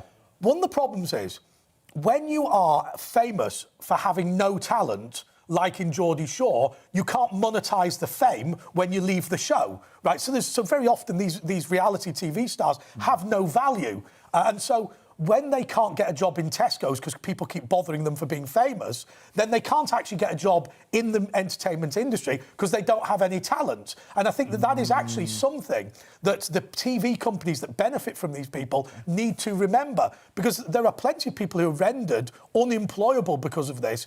And I just think it just talks to the fact that we have so much television now which is just exploiting the stupidity of idiots. You're showing a lot of rare empathy tonight, Andre. The voice of conscience on Pet. Now you're worried about reality stars? You've gone woke! Andre Walker's gone woke! I have to defend talentless people on TV, because I'm next, right? I have to be with my president. Because after this appearance and your many appearances on GB News, you can't go and work in Tesco anymore. He's on fans only, isn't he? You're going he's got OnlyFans. Since he's been on the diet, his subscribers have gone up. Exactly. I was going to join that for the stuff I do on YouTube, and I hadn't realised, because you do not go onto the onlyfans.com page and it doesn't say this is for porn, right? I can imagine if I'd had on my Twitter, join my OnlyFans here, and they think I'm going to get my hairy man boobs out. We don't want that. Well, I've had people make a fake account pretending to be me on OnlyFans, so I don't know whose photos they're showing, but they're certainly not mine. Oh, I see. So I don't know. So people are paying like £5.50 a month or whatever it is. I think I'm a lot more worth. I think you are priceless, Emily. You are priceless. But there are a lot of celebrities. I mean, a friend of mine, Kerry Katona, and it's changed her life around. So I wouldn't knock it. She told me on this show, she said, I've been a millionaire, made a millionaire from it. Exactly, Mark. So there's hope for you yet. Well, never say never.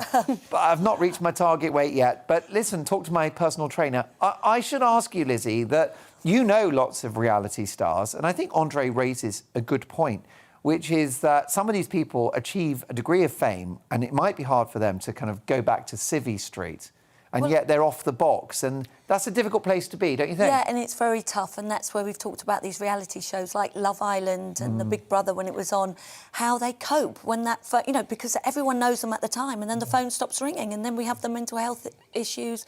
I lost a very dear friend that was in Love Island that took his own life. A Greek lad. Yeah, Mike, he was a wonderful guy. But just because, when that phone stops ringing and people aren't knowing who you are anymore, or not bothered, and they're moving on to the next series of the show, where do you go next? What is there to do? But there is so much more to life. But if you are famous because you have, I don't know, a tight buttocks and a six-pack, I remember those days myself. But then when you don't have it, you've got nothing. And I think, to go back to that Elton John point, at the end of the day, he can play a piano anywhere. Right? It doesn't matter if his career had tumbled at the end of the 1980s, which did to an extent. He could still go into a lounge bar and make £300 a night. Whereas, of course, for these guys, they don't have anything at all. But I think that's where we've got to have people there looking after them for their mental health, because they get pushed into these shows. Everyone knows their name and everyone wants to know them, and then suddenly they're dropped from a great height. Without a doubt. And the next series comes along and they're forgotten about. Yeah, exactly. Yeah, no, I think you're absolutely right. I don't disagree. Well, let's talk about another big star. We all know that English Grammy award-winning Ed Sheeran is famous for his silky smooth vocals and lyrical abilities. In fact, he's doing a Christmas single with the aforementioned Elton John. I'm sure it will go to #1. But a video from a 2007 dance audition from ITV's Britannia High has resurfaced. Whilst his stunning vocals got him through to the second round, his dancing was less impressive. Darling, I've been waiting for you. His voice is what Britannia High is all about. OK, music. Not even an option. Absolutely brilliant. Wow, Arlene Phillips, who's on I'm a Celebrity. Who could have thought it? I know. Wow, unbelievable. Have you ever, Lizzie, watched somebody that wanted to be in show business sort of very, very much at a low level, and you thought to yourself, they're going nowhere, and then they became a big star? Have you ever sort of misjudged somebody who then got big? Yeah, I have. Rita Ora was one. Really? And I just remember thinking, what a lovely girl, beautiful looking, but there's going to be many like you. And I just, you know, obviously I was doing all the red carpets, so I saw them in the beginning, early stages. But some strike... You just didn't see it. You thought she's great, but I don't think she'll probably, statistically, she won't make it. Yeah, there are many like her. But then suddenly someone will walk in, like Rylan, when I first met Rylan, and he hadn't even got through to any stages on the X Factor, and I said he's got something really special. Really? And he did really make it so big. I had a very good friend of mine who went to NYU and they did some sort of talent contest, and Lady Gaga entered, who was a first year at the time, and he said, and I think this, I can understand this, he said, well, she did have talent, but frankly, she was famous for not being the best looking woman on the planet. And kind of people, he thought, well, look, actually, can you make it in the music industry as a young woman if you're not hot? So she didn't win. Like, I think she came she was mid-table. But it'll show you. Mid-table. Mid-table at NYU first year talent competition isn't exactly the highest. It probably is not a bad standard, actually. But... Yeah, brilliant stuff. Well, he's certainly had a great career since that audition. So, next up, we're going to play the Great British Game Show. Really excited about this. Is wellness doing more harm than good? Well, my panel and you at home will play another Great British Game Show in which we have a look at which wellness hacks are real and which are fake that we've just made up for the game. We'll have a lot of fun with that after the weather. It's time to remind ourselves there's always another winter. Canary Islands sponsors the weather. Looking ahead now to tomorrow's weather, and the UK is looking fine and sunny for most, but skies will be cloudy in northern Scotland. Let's take a look at the details. It'll be a frosty start in southwest England with a few mist and fog patches. The rest of the day will be sunny and chilly, with a high of around 9 degrees Celsius for most. It should be a bright start for most in the southeast too. It'll feel chilly, but most places should be frost-free to start the day. Rather cold over Wales, with some places starting the day below freezing, so you might want to wrap up warm. It'll also be quite a crisp start to the day in northwest England, with a frost for most, but also plenty of sunshine. Any mist or fog patches should quickly clear away. Temperatures should generally be above freezing across the northeast on Monday morning, but it will still feel quite chilly. You could catch the odd shower first thing near the coast. There's going to be a biting chill across parts of southern Scotland in the morning, as temperatures could be as low as -5 degrees Celsius. You may have to scrape your car if you're heading out early in the morning. Also, a rather cold start in Northern Ireland with plenty of sunshine and a crisp frost to start the day. The sunny, dry and chilly weather will continue on Monday, with just a few showers in the east. And that's how the weather's shaping up during tomorrow morning. Canary Islands sponsors the weather.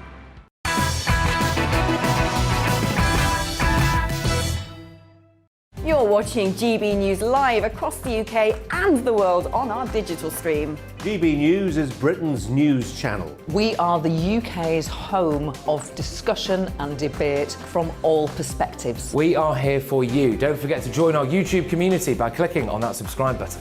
And if you want the GB News app, you can click and catch up on programmes anytime. We love to hear from you, so email us. gbviews@gbnews.uk. Thanks for being part of the GB News family. My name is Andrew Doyle. Join me every Sunday evening at 7 p.m. for Free Speech Nation. This is a show where we address current affairs and news stories of the week with the help of two wonderful comedian panellists. I brought in comics because I want to give it a lighter edge, and also they work for less. See you there.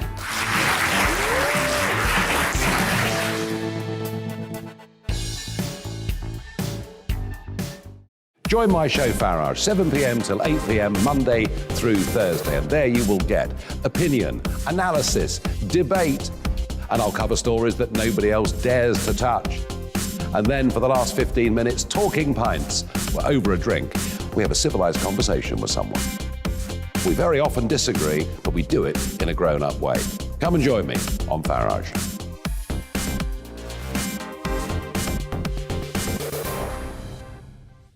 I'm Colin Brazier.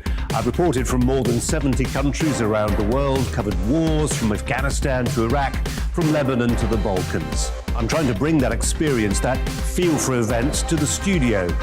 And something else, I'm ready to give an opinion. Today's stories with a spark.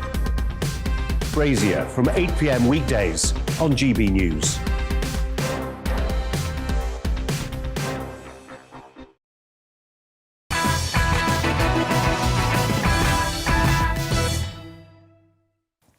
So many brilliant emails throughout the show. Thank you so much for sending them in, and thank you for your company. Let me tell you that Dan Wootton is back tomorrow night at 9 p.m. Don't miss it. Now let's get to Elizabeth. Regarding benefits, this is a young man who used benefit money to have plastic surgery. And Elizabeth is not happy. Elizabeth says, Mark, this clown gives genuine claimants like me who have a disability a bad name. I have to fill out pages of forms to get it, and people like him do us no favours at all. I worked for 20 years until I could do it no more due to my poor health. This sort of person makes me sick. Elizabeth, thank you so much for your email, and I do wish you well, and I hope that you're getting on okay with your disabilities. And thank you so much for watching the show. Lovely to have your company. Chrissy, on pets. Mark, too many lockdown pets are now in rescue kennels since people have gone back to work. I know, as I'm involved in rescue. Also, there are waiting lists to see a vet, as they are overwhelmed with people wanting their pet to see a vet because of indiscriminate breeding and inherent medical issues. Again, many dogs smuggled into the UK have a lot of disease or other medical conditions. Chrissy, thank you so much for that. Well, let's crack on now. It's time for the Great British Game Show. The wellness industry rakes in billions worldwide. Taking care of our bodies should be paramount, but are these wellness gurus and urine baths really the way forward? Janet Street Porter, the brilliant journalist, is not one to mince her words, and she said this in the Mail. The wellness industry is led by an army of wellness gurus who peddle ludicrous theories to the self-centred middle classes, the people with money to buy organic food, designer non-dairy milky coffees, and non-meat meats. Well, speaking of wellness, we decided we would play a game, a Great British Game Show based around this theme, the wacky world of wellness. So I've got some real-life therapies that are popular in celebrity circles. These are actual therapies. And some therapies that my brilliant team of Cal and Meskana and Connor have completely made up about 10 minutes ago. So let's play a game of wellness or madness. Now, please don't try any of these therapies at home, not without medical advice, but I will simply read out one particular health solution, and you've got to tell me if it's real or not. So wellness or madness. If you think it's real, say wellness. If you think it's made up, say madness. So where should we start? Let's have a manure bath. Is that wellness or madness? Like a traditional mud bath, but using the faeces of grass-fed cows. The high potassium and phosphorus count in the manure is very good for the skin. So that is real. Can you believe that? That was your warm-up. But the problem is with that, Mark, I mean, if you had any cuts in your skin or whatever, that could be a potentially fatal treatment, couldn't it? And the stench. Yeah. Oh, wouldn't exactly please, be coming off that's smelling not good. Coming up smelling of roses. Yeah, forget about that one. How about this one? Perineum or bum sunning. 30 seconds of direct sunlight injected into the anal orifice, equivalent to being outside in the sun all day. Wellness or madness? Is this one real or false? Oh, I'll tell you what. I've got a theory that this is real. I'll tell you why. I bet it's an injection of vitamin D, and they reckon that your colon will take it in more easily. Does it give you a tan? No. Does it give you a tan? Madness. I'm saying wellness. No way. Andre, Why that area? there's no reason for it to be in that area. How robust is your colon, Andre? Well, I'll tell you what. I just went into the bathroom after him. I'm not willing for you to have a look. Do only men have a colon? You've got to remind me. I've forgotten. I'll ask Keir Starmer. My theory is that we've not been outside enough due to the lockdown, and we have vitamin D deficiencies, which is created by your skin. But you could just take vitamins. Well, you could do that, but this is surely not. What do we think? Anal sunning, Emily. What do I think of it? I'd rather not. But no, I think it's fake. So you're saying fake, you're saying real? Real. No, darling, no. Well, I'm pleased to say that Andre's right. It's real. No. Yes, indeed. Surely not. Yes, Josh Brolin, the actor, tried it. It's supposed to give you a big burst of vitamin D. Right, there we go. As Andre said. Gosh. You are the talking encyclopedia. But according to my producer, it actually burns your bumhole. Oh. So there you go. I don't think my producer's got GCSE biology. I'm not sure it's quite called that, is it? Wow. OK, next up. How about this one? Is this real or false? Is it wellness or madness? Vaginal steaming or V-steaming? This is an alternative health treatment whereby a woman squats or sits over steaming water containing herbs such as mugwort, rosemary, I know rosemary, wormwood and basil. True. What bizarre Sunday viewing. What makes you think that's true? Don't tell me you've had it, Lizzie. I have indeed. No, you are joking. No, I have. 100%. Well, that's what they said it was. Yeah, it was an airing. You got it's like your- a Did it freshen work? up. Did you feel like it worked? Mine always smells of roses anyway, but it does happen to. Hang on a second, why can't you just go commando? Are we still on air, by the way? Sorry, what sort of show has this turned into? But no, it's quite healthy. And it's like a steam. It's like a steaming. What way is boiling your private part help? You do that, you know, when you want to be I've tried it. decongest. Yeah, you do it with your face. Why not another? But I mean, Lizzie, you can steam your dim sum, but I'm not sure about your... I'm telling your crown jewels. Yeah. Fresh, and there's nothing wrong with it. So would you recommend to a friend?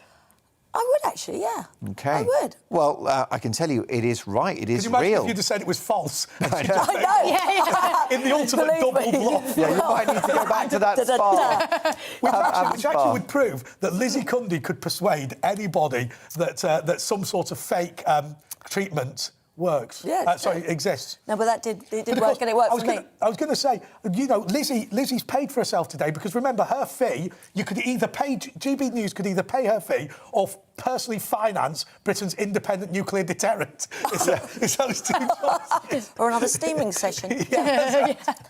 Well, there's a thought. Yeah, was it expensive? Well, actually, I did actually get it free, and my friend recommended it, so she said have a go. Well, I mean, can you imagine? I don't go down the pub and somebody goes, Andre, what we need you to do is steam your balls. Right? That's not the conversation. I just always wonder where You're going to the wrong pubs. Going to the wrong bars, darling. Women and men are both with different. Yeah, get your wormwood out and steam your balls. Well, there you go. Well, V-steaming is real. How about this? Is this one wellness or madness? And it's getting stung by a bee. How about that? Bee sting therapy. They say bees are amazing. I reckon that's probably true. You bees think can so? do all sorts. And They claim, or at least is it true, that it reduces skin inflammation and scarring. So you're saying it's I'm real? backing the bee. Are you backing the bee, Andre? No, because it's injecting poison. Mind you, so's Botox. I've got no idea. I'm going to go with no, just because she said yes, because I want some balance on the panel. No, I'm going for yes. I think it is, and it's very different to a wasp sting. Bees are good. Yes, that's Bees are very Well, different. the ladies are in pole position because it is real. That's right. Fancy getting stung by a bee? Well, we don't either. But Gwyneth Paltrow, but she does a renowned wellness advocate who does more than steam her vagina, let me tell you. Makes nice candle as well. Just remember a little bit. Those exploding candles. Elton John bought that, didn't he? The vagina candle. Anyway. The vagina candle was just an act of wrongness, wasn't it? I think poor old Gwyneth Paltrow's vagina's got more steam coming out of it than a Chinese factory. But Gwyneth Paltrow, wellness advocate and actress, made headlines when she announced that she'd tried out the ancient practice of voluntary bee stings called apitherapy, meant to reduce skin inflammation and scarring. She's also a proponent of the vaginal egg, which is an egg that goes into the private parts I really wonder why Chris Martin left her. Now, here's what I want to know. I want to know why where your producers got that list from, because every single one of them involved doing something dangerous with somebody's vagina. Well, it's very true. So, it's very true. So basically, your producer sat there going, "Oh, must Google vaginal treatments," and then we'll persuade that numpty to stick it on the telly. Definitely. Well, let's try and make it a little cleaner as we close out the show, because I think we've reached the V word max there. I think we have. But let's have this one. Is this true or false? Is it wellness or madness? Chili purging. Eating a hot chili pepper very quickly so it has time to enter the stomach can help purge your stomach of bad bacteria, resulting in vomiting. Chili purging. No. It's got to be true. No, it's got to be true, because if you eat something really spicy, quite often you get the bad reflux. But isn't your mouth is not burning? Your mouth just believes it's burning. No. Because the chemicals. So I think the chili doesn't actually do anything. I think it's a yes. I think it's a yes. Because people say for a long time that chili's so good for you and it will really help. Well, and Bruno Tonioli does this anyway, every night. Your friend, your best He does. I think it's a yes. Let me tell you that Andre is back in the game because it's false. Yes, indeed. It's madness. Eating a hot chili pepper very quickly so it has time to enter the stomach. But it is simply not a wellness solution. How about this one? Let's power through these. We've only got a minute left. Sun protection pills. OK, pills that protect you against sunburn.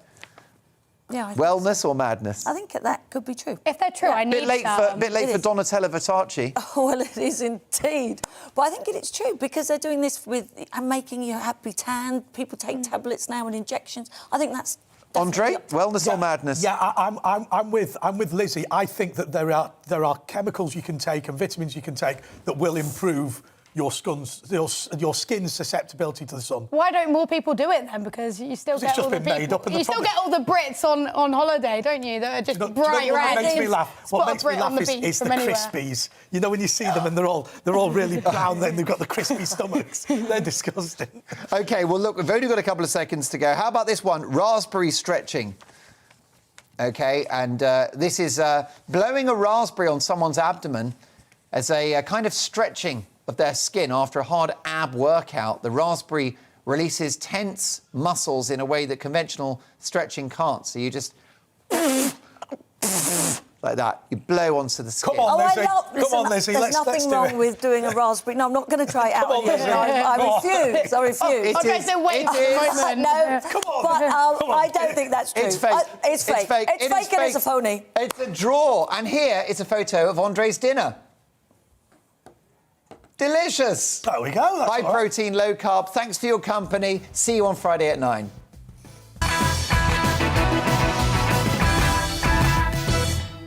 You're watching GB News live across the UK and the world on our digital stream. GB News is Britain's news channel. We are the UK's home of discussion and debate from all perspectives. We are here for you. Don't forget to join our YouTube community by clicking on that subscribe button. And if you want the GB News app, you can click and catch up on programmes anytime. We love to hear from you, so email us. gbviews@gbnews.uk. Thanks for being part of the GB News family. My name is Andrew Doyle. Join me every Sunday evening at 7 p.m. for Free Speech Nation.